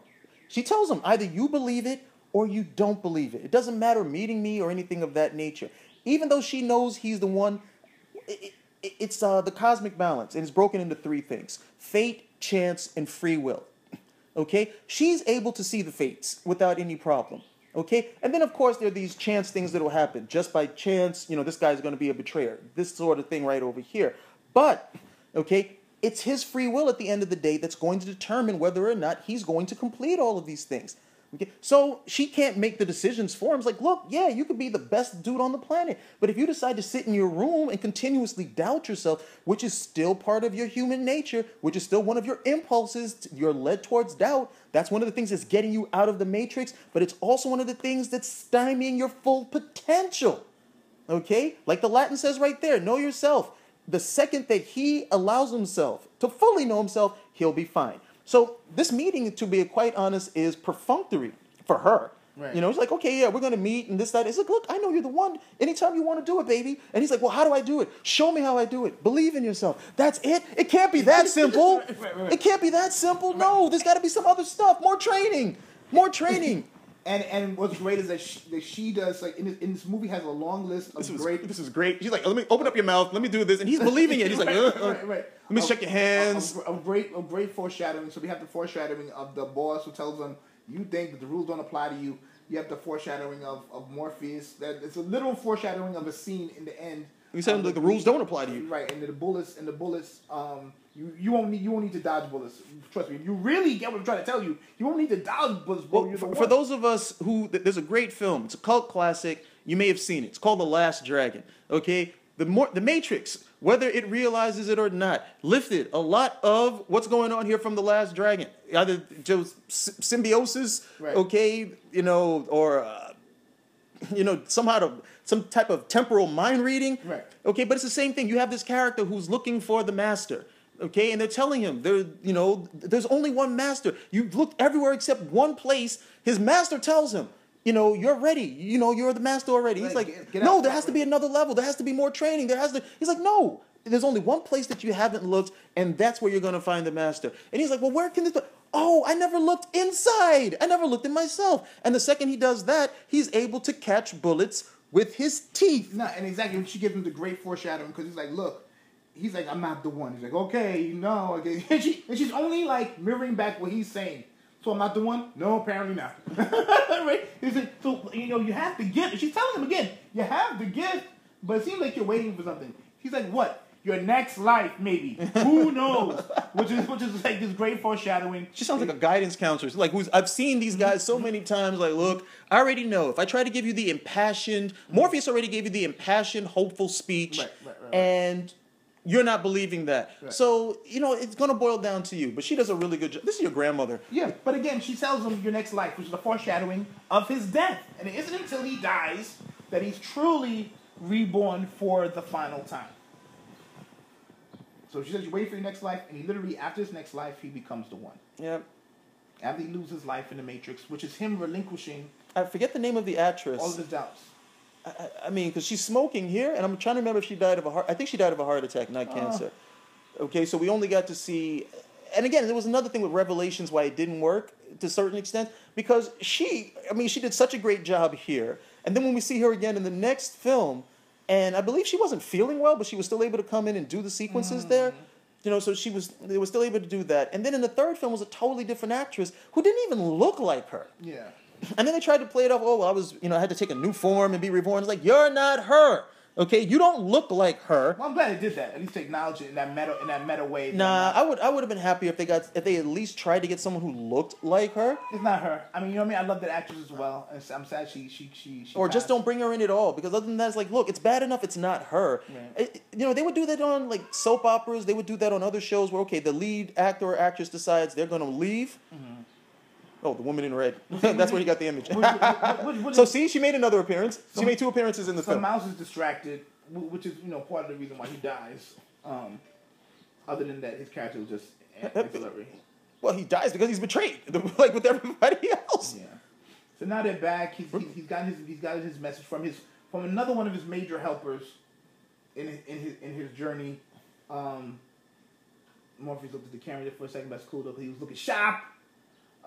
Smile in your face. Smile in your face. All time trying to trick your place. The backstabber. The backstabber. Oh, we didn't know you could sing. Yeah, a little bit. That was joking. Oh, I knew you were going to say that. Deja vu, baby. The cat. And it's the first time I've ever seen them try to visually show deja vu. It's not what it looks like to me. I don't see two things happening at once, but I just feel like this has happened before. And everybody is like, what? There's no such thing as deja vu over here. And that's the crazy thing because, again, the martial arts was great. The technology, the leap in technology was great. But something that gets glossed over was the actual concept of the Matrix and the philosophy of it. That was, to me, beyond the martial arts and the technology, was the most mind-blowing. So now they're using this as a premise to explain things in the real world. So like, oh yeah, deja vu is when they move something in the Matrix. And you're just like, what the fuck? Because it's actually explaining the phenomenon that we, the audience, really experience in real life. Yeah, but there's a deeper reason for that. I won't get into it. It's not something that we can solve right over here. Suffice to say, however, that it speaks to certain people because, again, they doubt. Right. Okay, they doubt. I was explaining, a lot of people will believe that human beings have instincts, which isn't possible. We don't have instincts. If you believe in evolution and at the same time you believe that humans have instincts, you can't have it both ways. We evolved past instincts a long time ago because we have more intellect than any other creature on the planet. So we don't need those instincts. We learn from example. We are taught everything that we see. Okay? And one of the examples I would give is like, okay, if you turned your back in a room and you couldn't see everyone else behind you and everyone else was dropping dead, there's nothing instinctual inside you that would say, hey, I need to turn around. People are dropping dead. No, you'd be dead too, and you would have no idea about it. Now, if you're looking at the people dropping dead, you would probably look at them and say, okay, something is going on, and you might do something. It's only until you've seen that and see, okay, let me run or let me help or let me do this that we actually get somewhere with it. So you can't have it both ways in terms of that. We are creatures we are creatures of instruction. You know, we have to be shown, we're taught, you know, and that's where we get everything from, being taught, the socialization, all of that sort of thing. And then you have these people want to instinctually feel, well, no, you know, this can't be real. Like, no, it's real. We made it. It's totally real. Okay? You just don't want it because, again, you don't feel that you have any place in it. You don't fit, but that's because you don't want to accept what's real and what's not. We want to have something that's fictional as opposed to something that's real. The second that we can accept what's real, hey, we're the most powerful people on the planet. And a lot of the stuff that bugs us doesn't bug us anymore because we can accept it. Right, because then things are just a matter of events and not our reaction to those events. Right. And we get to control. I mean, look, there's certain things where we're just going to give in. You know, we're going to give in. I mean, like, if you see your dad in the hospital or something of that nature, you know, I would think it's incredibly inhuman if you don't have any emotion in that sequence right there. You know, we're supposed to be able to, you know, release. We're supposed to be able, and we're supposed to be connected to that person too, and that connection shouldn't allow us to be, you know, totally robotic and stiff about it, where I'm going to control this. It's acceptable. It's fine. It's human to do those sorts of things. But it shouldn't be, I'm holding a grudge for 20 years because you owe me a quarter, which people can easily do at the same point.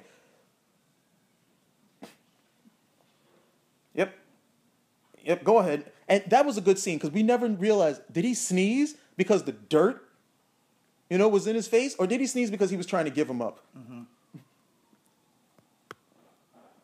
Yeah, you're going to give it up, Cypher. Come on, just do it. That what you must do it quickly. He did it.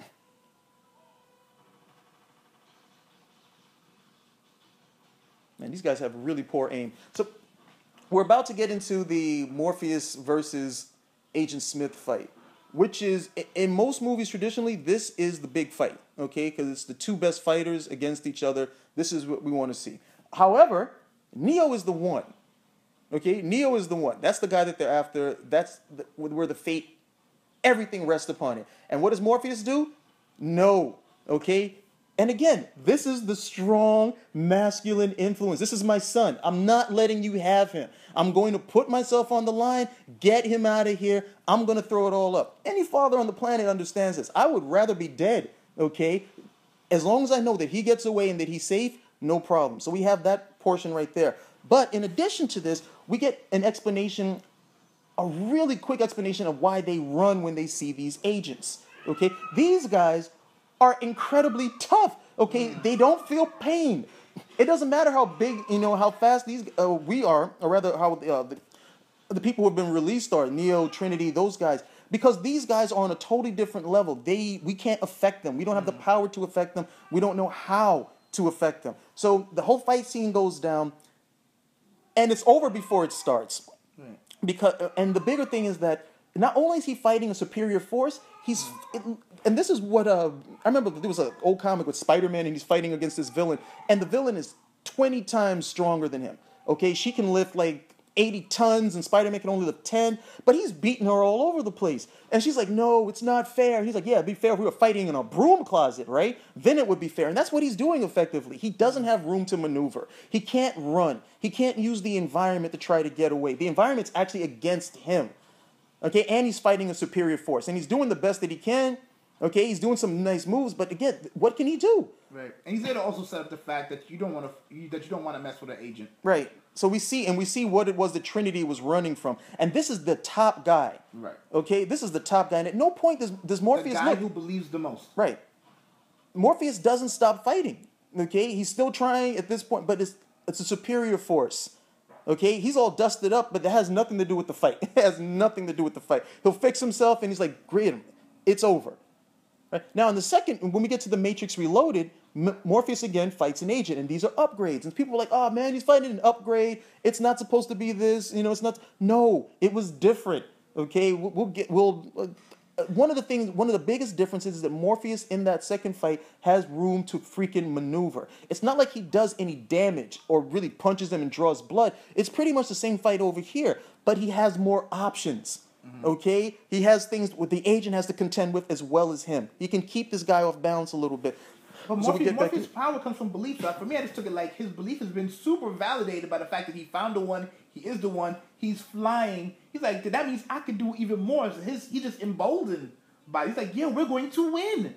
We're going to fight. You think that's why he took this fight, or you mean in the second film? I'm talking about the second fight. Oh no, I thought they. Well, I mean that's. I don't know if we should save it for that film when we get around to it.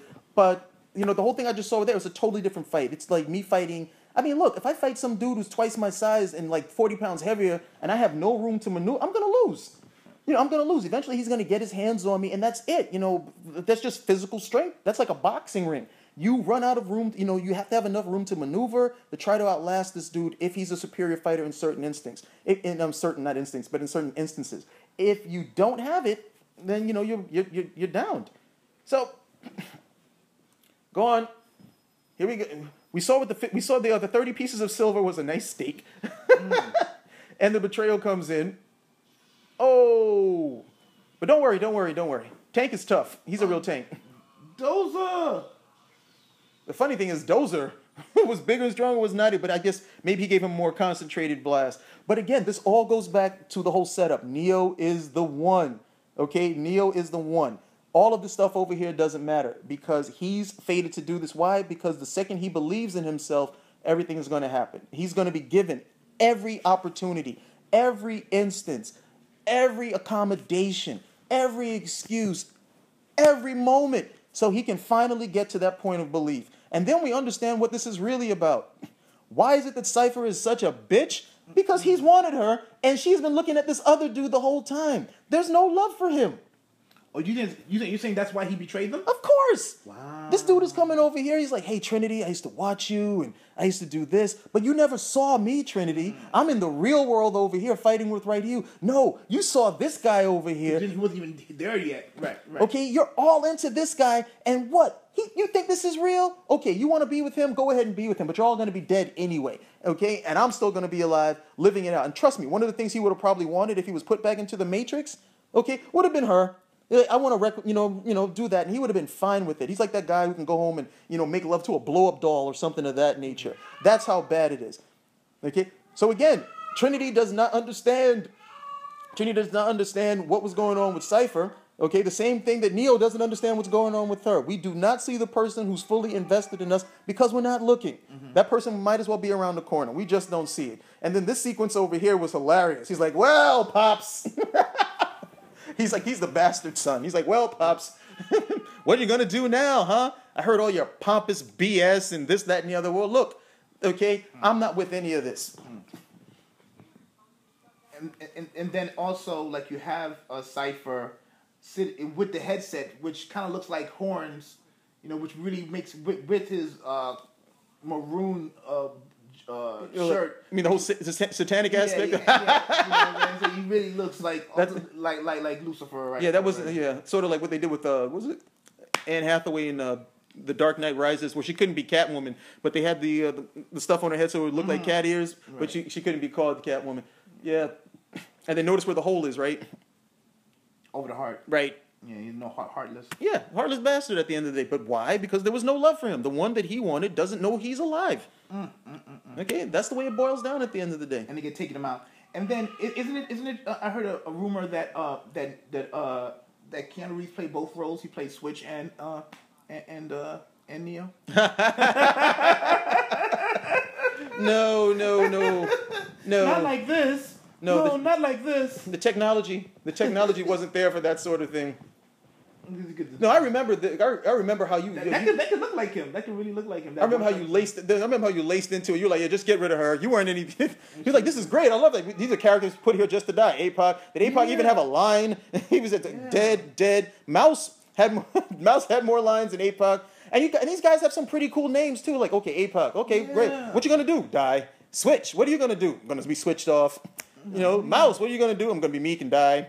Well, at least, he had something over here. Now it boils down to, okay, whose turn is it?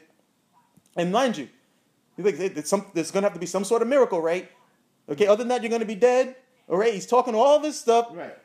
Talking everything at this point. And then what's going to happen?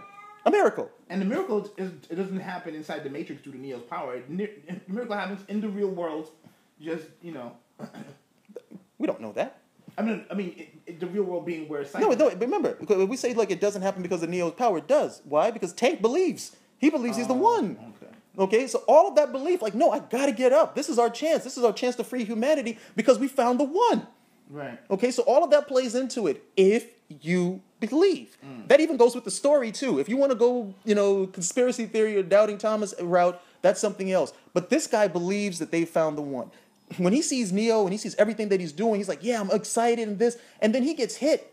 Okay, remember, Dozer never had that interaction with Neo. Okay, Dozer never gets that interaction with them. But Tank does. And who's to say that that's not the extra push that he gets to get up after being blasted, okay, and there be able to come over here and push through the whole thing. It's all about belief at the end of the day. Again, there's a distinct Buddhist and a distinct Christian discipline inside of this that they borrow. They borrow from those teachings, about the power of belief. All right, it all starts and it ends with that whole thing. Cypher doesn't believe, so he's going to die now. He's going to go back into the cycle. Okay, he's going to go back, be recycled, or what have you, wherever he may be. That's going to be the end of it for him. But for everybody who believes, no, there's a new life. Okay. Right. So that's the last time we see that character, right? Yeah, done. Hey, wow. So he gets put back in the. No, he doesn't. Well, I don't know we don't know what happens to his body or anything of that nature. But for him, the cycle's over. Okay, because there's just no belief for him whatsoever. So there's no new life for him, no second chance. But for everybody else who survives, they believe there's something else. And now we kind of have the breakdown of Morpheus at this point is captured. He's in cuffs. He's in chains, which for me is kind of symbolic of his mind being in chains, enslaved.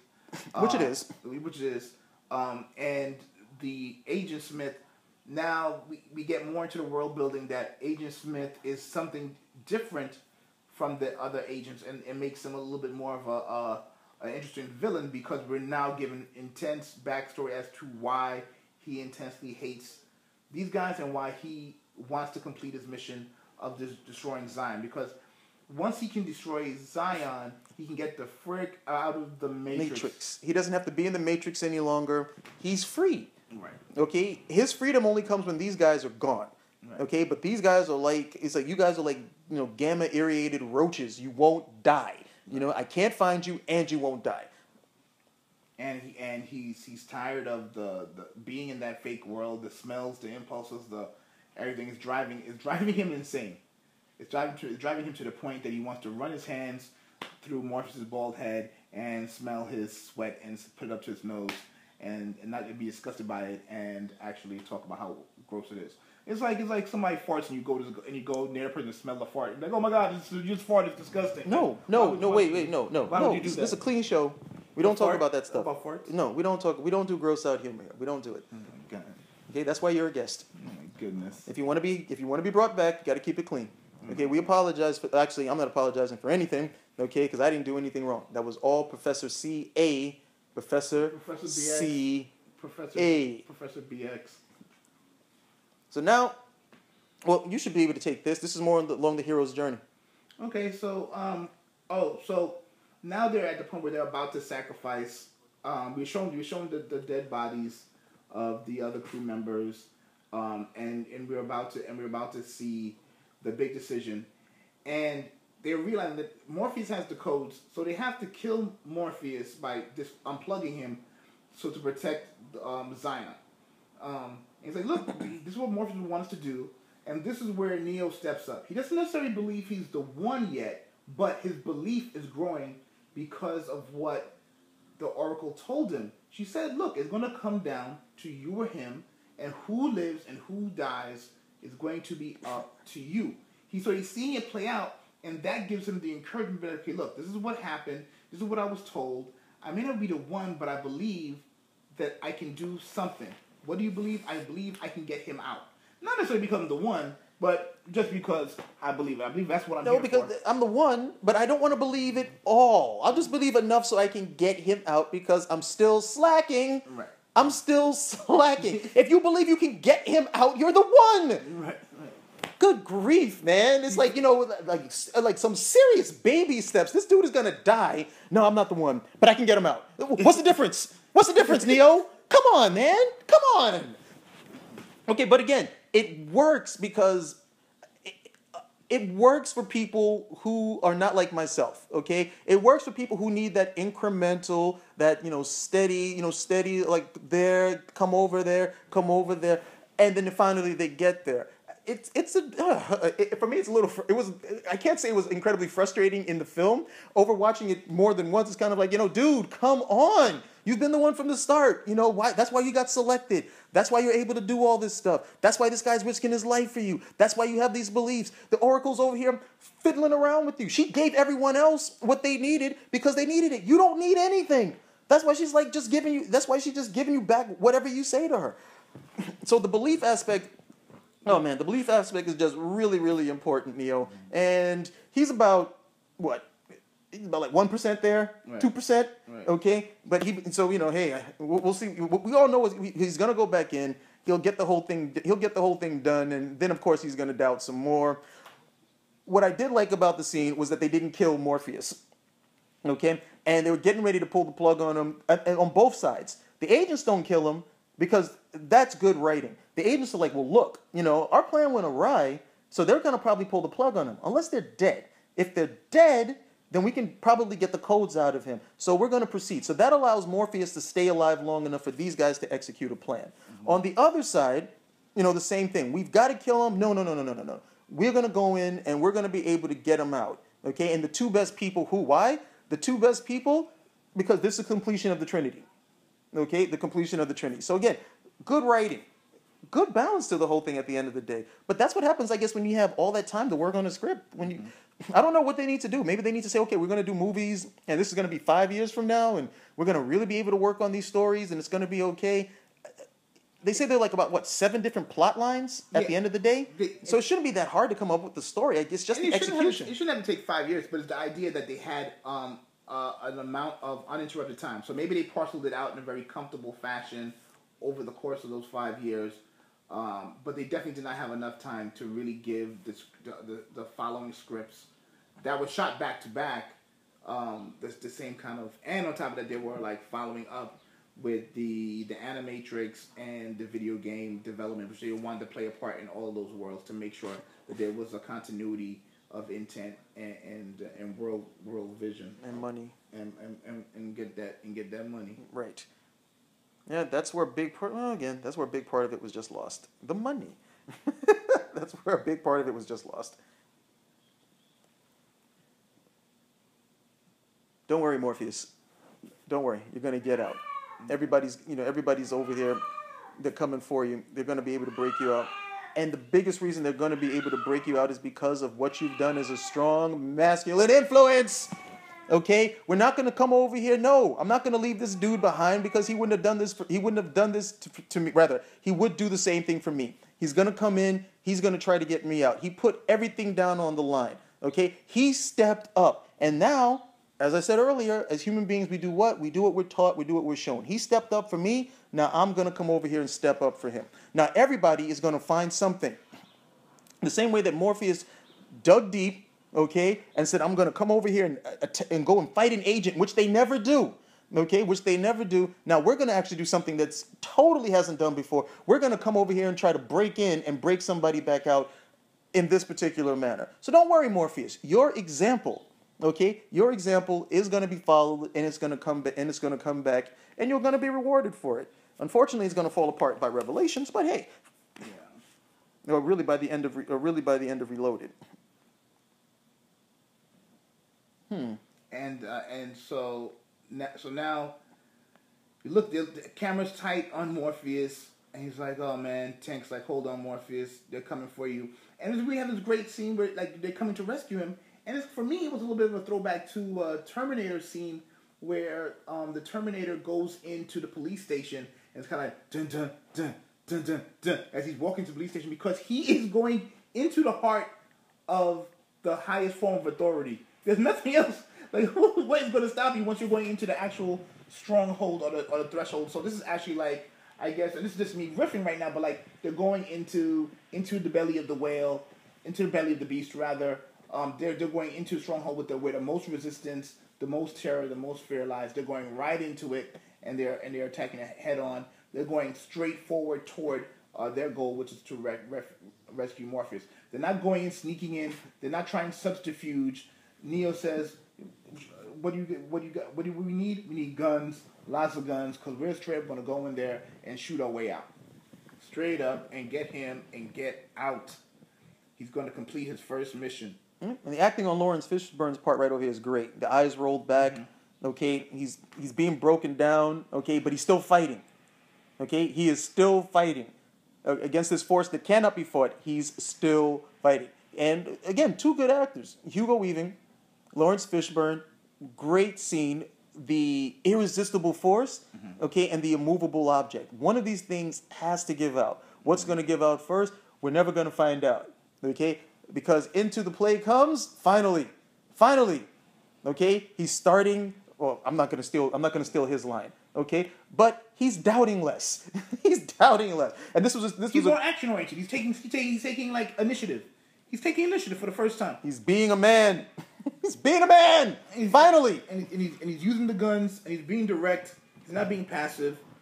That's right. Embrace your toxic masculinity and do something.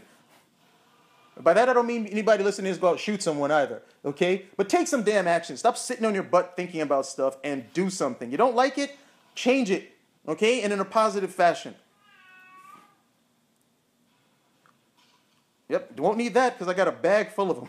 I got a bag. Man, these guys are just loaded. And now we're seeing feet upon feet upon feet upon feet of army soldiers, mercenaries, guards with all kinds of guns, M16s, multiple shotties, and they're just going. Now it's just a shooting fest. It's a shooting gallery. And Neo is not scared. He is in there.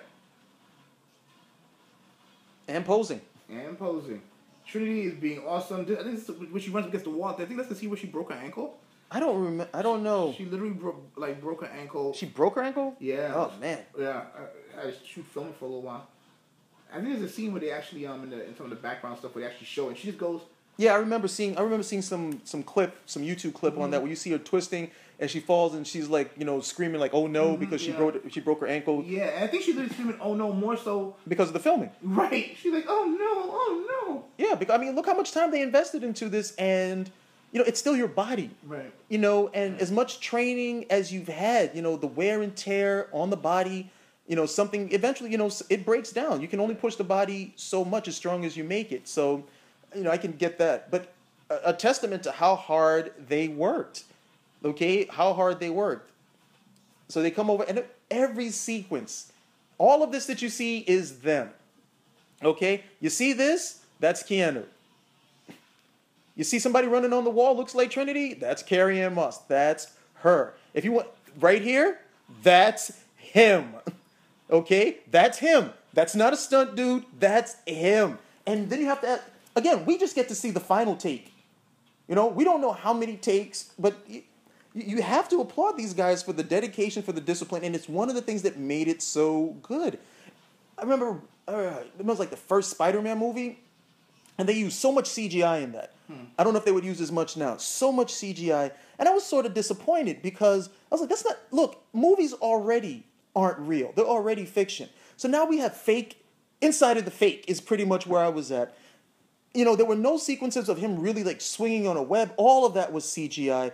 And the one or two instances where he was, you know, where it was the real dude, wasn't that big of a deal. So I didn't really care too much for it. When they did the reboot, which a lot of people didn't like, I appreciated it more because a lot more of the sequence scenes were, you know, a guy doing some real stunt work, doing some real jumping, which I thought, okay, fine. That should be fine for Spider-Man just to execute these things. Not every jump has to be 20 feet. Okay, not every movement has to be speed of light. So I was, you know, I was really appreciative of that. And then coming over here, it's that dedication, the time that people are willing to put in, okay, the sacrifice of their body, the sacrifice of the time to get that quality in there. Because at the end of the day, even though we know it isn't real, we want it to be as real as possible. We want it to look as real as possible because we want to suspend disbelief and totally invest in what's going on over here. Can't do that if you know it's fake. Now you have your Star Wars scene in the elevator where they got to swing across. And this is where he throws back to the classic line, "There's no spoon." He's self-encouraging. He's encouraging himself. That's good. That's good because there's not going to be. You got to do it at some point, Neo. Right. So he shoots it. He reminds himself, "There's no spoon. There's nothing to be scared of other than fear itself because none of this exists." Really, so he's like, "Why would I care about what's going to happen next year?" FDR, huh? FDR. Yeah, why not? And then he gets zipped up, and also like, you know, again, if you want to go along the romantic theme, again, if you're in love with somebody, you got to make them fly. You got to simulate flight. So he grabs in his arms and off they go flying to the top of the roof. That is true. That's Superman. That's Unbreakable when he's walking up the stairs holding her and she wakes up and it's like she's being lifted off. You know, she's being lifted off there. Yeah, okay. Yeah. And it's also Titanic when he puts her in the front of the ship to the point she can't see a ship and she's just flying. So you know, and as I always told myself, if I was to get married, my proposal would somehow simulate flying. That's like the cool way to. I can't repeat anything else because we're on the spinner rack, baby. You know, keeping it PG for the spinner rack. And now we're on. Okay, so now. So keep it PG and finish. People want to know. People want to know. Okay, so now this is the idea again. Just simulating flight, whether it's a hot air balloon or whatever it is. You want to simulate flight and the endless possibilities of love and the continuing of that relationship. Neo's on the roof. He does an iconic scene from the commercial. He falls back. We see bullet time. Right, and Trinity comes to bail him out and looks completely hot doing it. Love this scene. But more importantly, he was believing in that sequence right there. Now he's going to doubt himself some more. Yeah, because he got shot. Yeah. Okay, he did everything. And she's going to say, I've never seen anybody move that fast. I'm like, not fast enough. Not fast enough. Gotta keep doubting. Gotta keep doubting.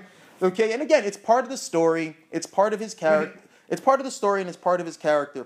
But, you know, again, good writing. Where, like, he leans back and he's able to dodge everything except one. Except one. And that'll be enough to keep that little bit of seed. It's those two seeds, okay, that we have. If you have faith that is the size of a seed, you can do whatever you want. But at the same time, if you have doubt, that one seed of doubt, it eradicates it. There are two really potent things. Like the story of, what's this guy? Peter. St. Peter sees Jesus walking on the water, okay? And he's like, Lord, if that's really you, command me to come to you. And Jesus is like, all right, come over here. Walk with me on the water. And he gets out and he walks with him on the water. And he's like, this is great. This is great. And then it's okay as long as he believes. Then he's like, wait a minute. I can't walk on this water. Bloop. He goes right into the water. Jesus pulls him up like, Pete, come on, man. You were doing it. All you had to do was keep believing it. You were doing it. Like, he's like, but again, it's that sequence right there. As long as you have faith, no problem. But the doubt. Okay, the doubt. And it just comes back to being a human being. You believe in yourself, you got no issue whatsoever. Maintaining that belief. And then there's a difference between like genuine belief and souping yourself up with like some manufactured conceit. You know, well, I must be able to do anything because, you know, I'm so full of myself. You know, those are different things. But those, again, come from doubt. Conceit is that false sense of belief in yourself, you know, because you doubt. So you put all these extra trappings on, okay, and have this air and this arrogance that will come from it. Yo, this is the scene. He's like, Morpheus, come on. Like, dun, dun, dun, dun, dun, dun. And he's like, his eyes are falling back. His eyes are focusing. He is going to break his chains.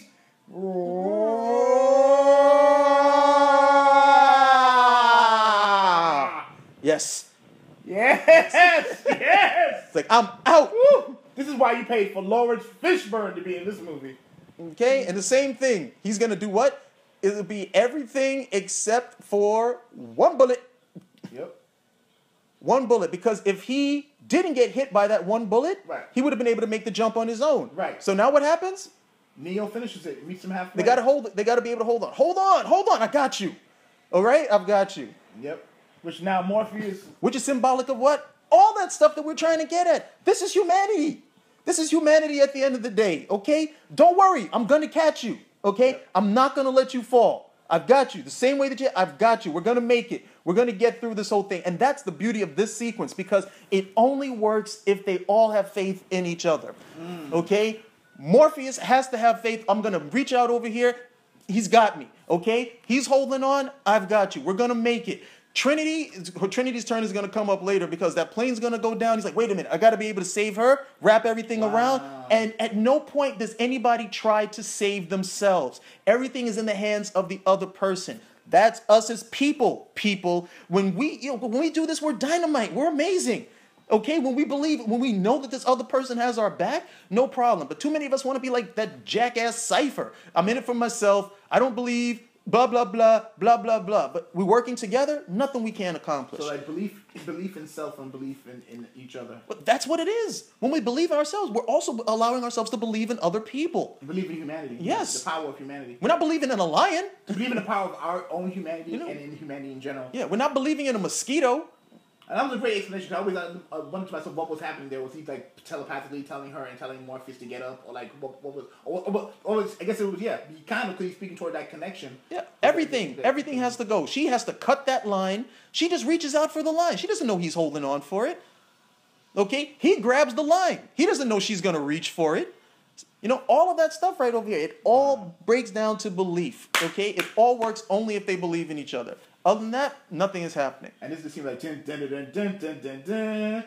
And then cut the tank. He's like, I knew it. He's the one. He's pulling out like, yep. Okay. Yep.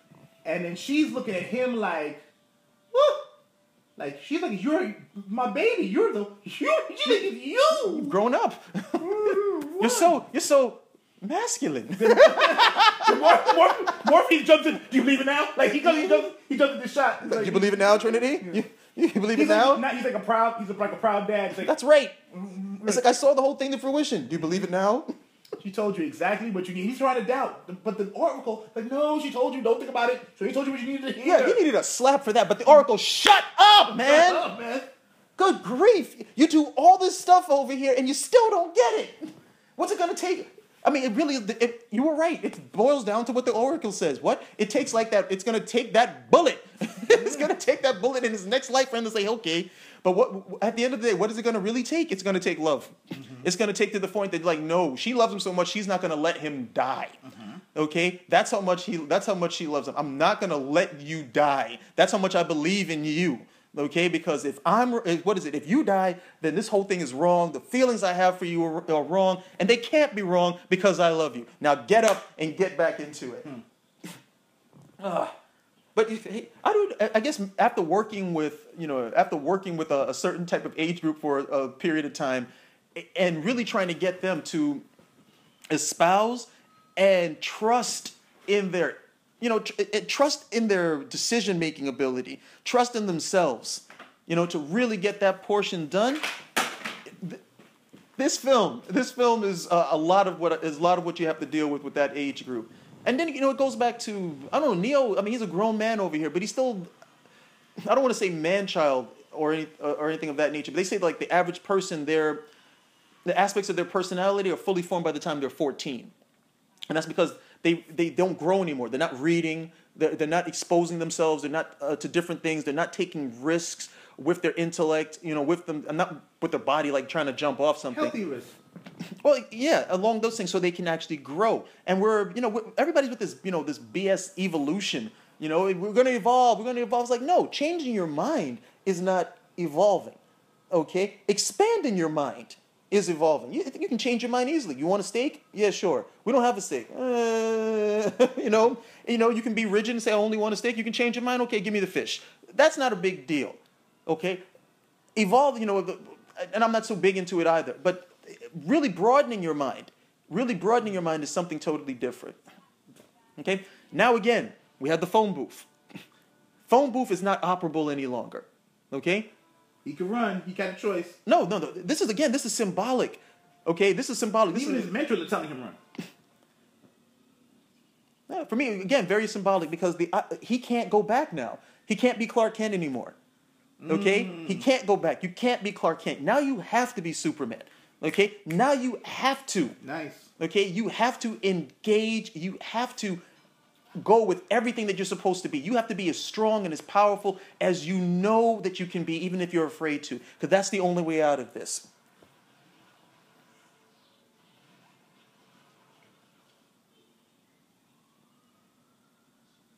Equals. Woo. For right now.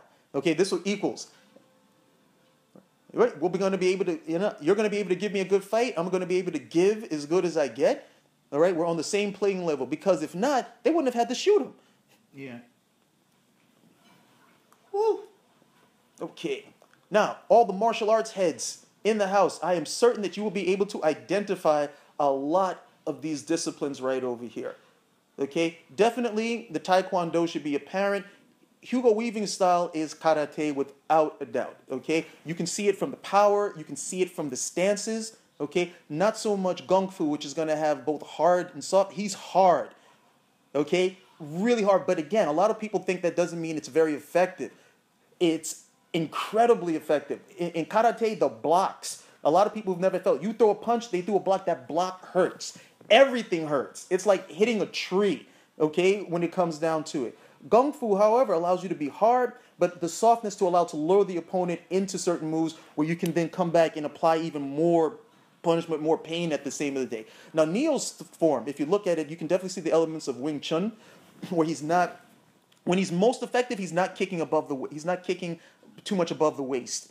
So it's going to be legs, maybe like to the abdomen, but those kicks are going to be efficient. They're going to be quick.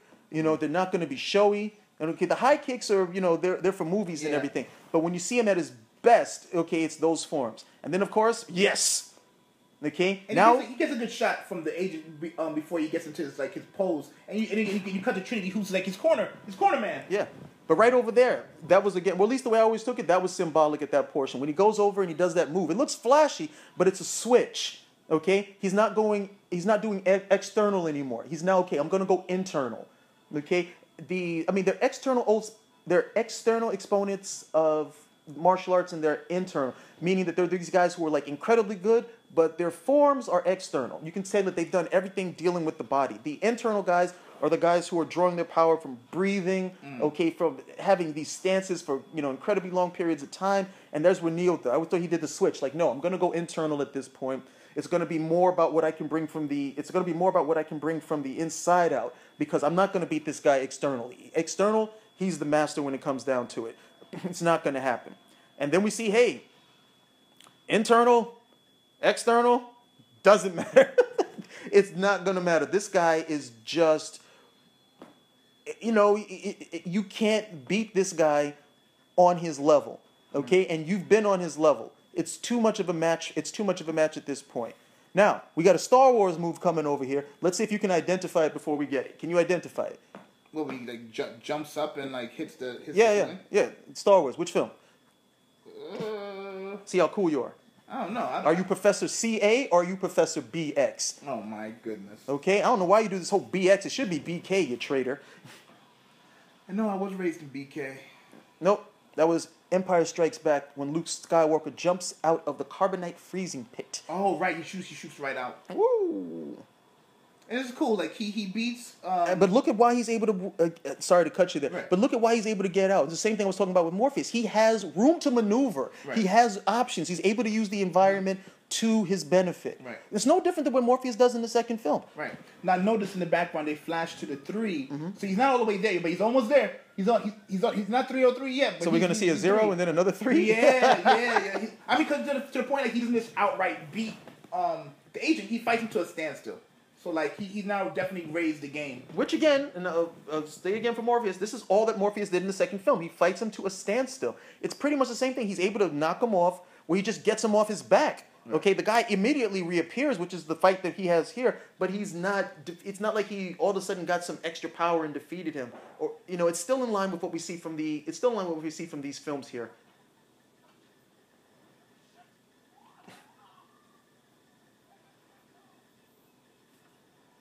I remember wanting a phone like that. I know. Well, everybody did. Those were the, that was a cool phone, and you could run through the street, get pulled over. What are you running into the street for, talking into a phone? Yeah, this is like one of the first superhero films. Like, this is really nothing had come out yet from Marvel. At this point in time, they had X-Men, didn't they? Oh, maybe X-Men. But now X-Men aren't superheroes. They were hinting at Spider-Man. By the time this movie had come out, they were kind of like talking about like Spider-Man was coming soon. Well, this was right in that void because what did we have? X-Men came out, and then you had The Adventures of Batman and Robin, which was thoroughly panned. Oh man, which was thoroughly panned. So they were going to take a break from Batman. There hadn't been a Superman film since 1986. There were some comic book movies like The Crow, which was based on a comic book, but not a superhero film. And Men in Black. Well, Men in Black I think was later, but there weren't any. Yeah. In the actual superhero vein, no, not a lot of films. So this was the precursor to it. But a lot of the stuff, again, when you see Neil flying, you're like, oh great, that's how Superman would look. But Superman wasn't there. Right. And then they got to a lot of the stuff before. They got to a lot of the stuff before he did. Even though I enjoyed Superman Returns. I like the shot of him like with the camera on his back as he's like falling down to the alley from doing the leap. I was okay, maybe that's what Spider-Man would look like. That looks really cool. Well, they borrowed heavily. All that freeze framing in air, the running on the walls, all the stuff that these guys were doing. And all they were doing was thinking, hey, why can't they just run on the wall? Why can't they do this? The rules don't apply. But that's one of the problems they have that's one of the reasons why he's power is, as much as he's going to be empowered here, they're going to have to lessen it in the next film because a lot of guys don't have the imagination, let alone the creativity, to approach a character that can do anything. And in The Matrix, Neo would be able to do anything. All right, it's hard enough for us to be creative with certain. We are still like, hey, we got to have some rules, right? Because if we don't have rules, the audience isn't going to be entertained. We don't know. We've never seen a character who can do anything and be entertained by one. Okay, we haven't constructed that sort of story. But again, that's the limitation. That's the check we keep putting on ourselves and then putting on these characters. And then once we do it, like, okay, we got to scale him back, and then it becomes a repeat of a lot of the stuff that we saw before instead of seeing new things. And it's some more imagination as to what he could actually do. But I mean, because at the end, what are we saying? That he could rewrite the Matrix. Right. We get to reload it, and it's like, hey, upgrades. Oh, okay. I guess the Matrix said, no, we won't be rewritten that easily. But, it's a definite scale back from what we saw right over here. All right, and again, we got the juxtaposition of, these guys are slowly cracking away, getting inside. Peeling away the layers. They're getting over here. The hull's been breached. We're running out of time.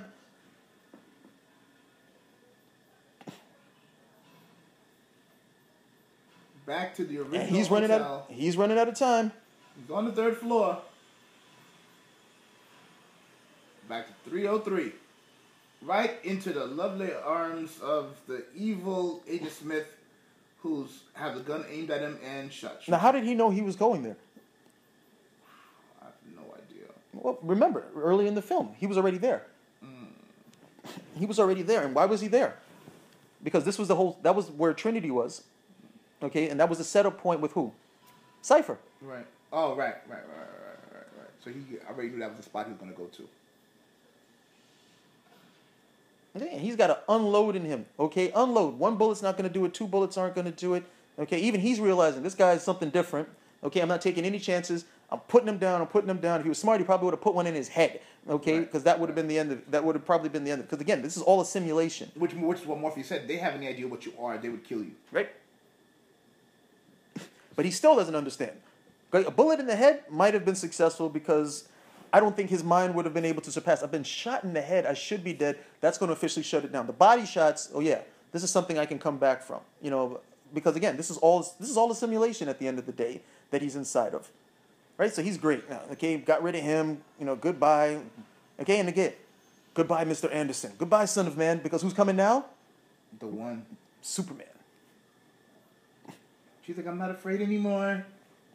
Yeah, what were you afraid of in the first place? If you had told this dude, well, hey, I can't put it on you, Trinity, because he should have been able to do it on his own. But again, ladies, this is what you need to do. Make these dudes work, okay? Make them work. These guys are so lazy out over here now, okay? They're just lazy. They want to sit around. You've been with this dude, what, 2-3 years? He's not proposing. He's not doing anything. What are you doing with him?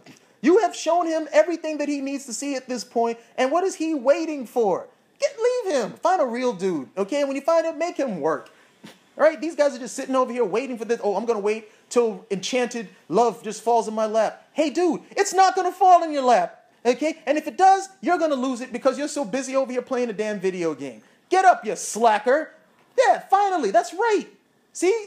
Power love, that's right. His heart is beating, and she tells him, get up. Get up. She's a standard setter. Okay? Get up. Get up and work. Fight. Like, what? And he says it before they shoot. It shows like he's outside of space and time. He says no before they even fire the bullets. Oh my goodness.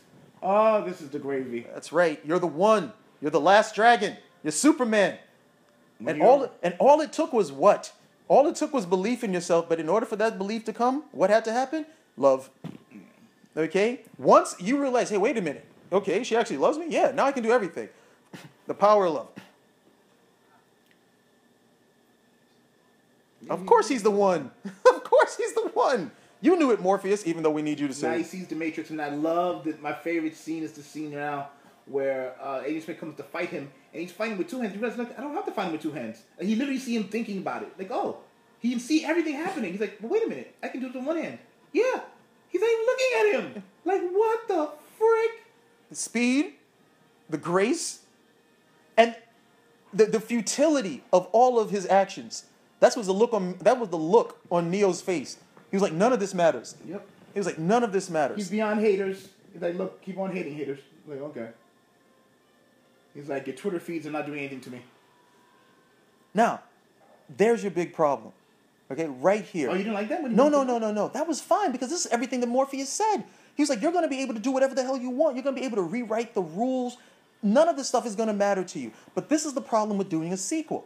Because this is what he shows right over here. These guys are meaningless. What type of upgrade would be able to resist that when he can do whatever the hell he wants right over here? Okay, look at him. He's making it move simply by breathing. Yeah. He's got the glow. Yeah. And then you go to a second movie, and then what are you going to do with that? You've got to scale him back. Why? Because where do you go from there?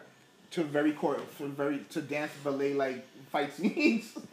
Again, and I enjoyed Reloaded because of the theme. I enjoyed Reloaded because of the theme that was being put across. The fight scenes were very good. The chase scene was excellent. So there was still a lot to enjoy in that movie, even though I didn't agree with the scaling him back. But that's why, again, this was never designed to be a trilogy. As much as they say, oh yeah, we can make a trilogy. Yeah, I could make a trilogy out of a whole bunch of stuff too that's designed to be a one-shot. But this is a one-shot thing. We got what we need. This story is over. You can imagine about what may happen from here on in, but this story is ended.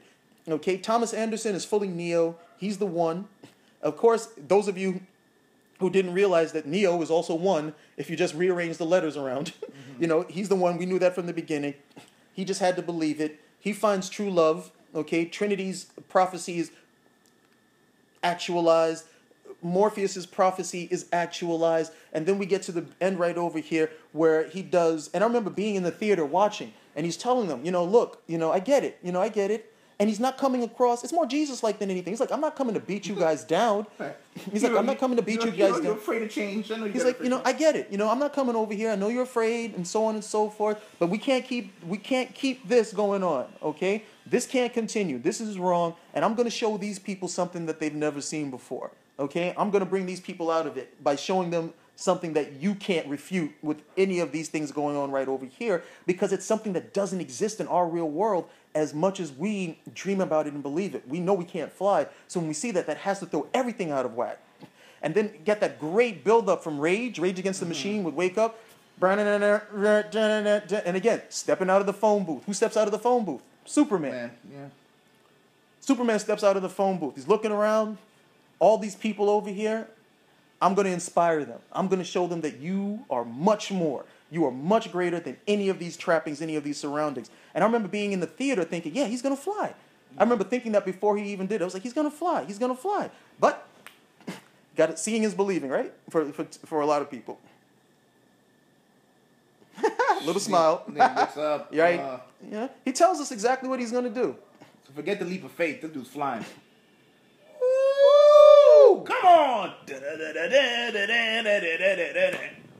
All right. Well, hey, we appreciate you sticking around for the entire time. We hope you enjoyed yourselves. And who knows, maybe we'll come back for Reloaded. We will definitely not be doing Revelations because we don't want to insult any of you. Anybody who would stick around for that amount of time, who knows? I may contradict myself later. But Calvin Ellis. And you know me, Professor BX. For Spinnerack, okay? Hope you enjoyed our commentary on The Matrix. Excellent film. Excellent. Hope you're having an excellent time. We'll talk to you later. E-double out.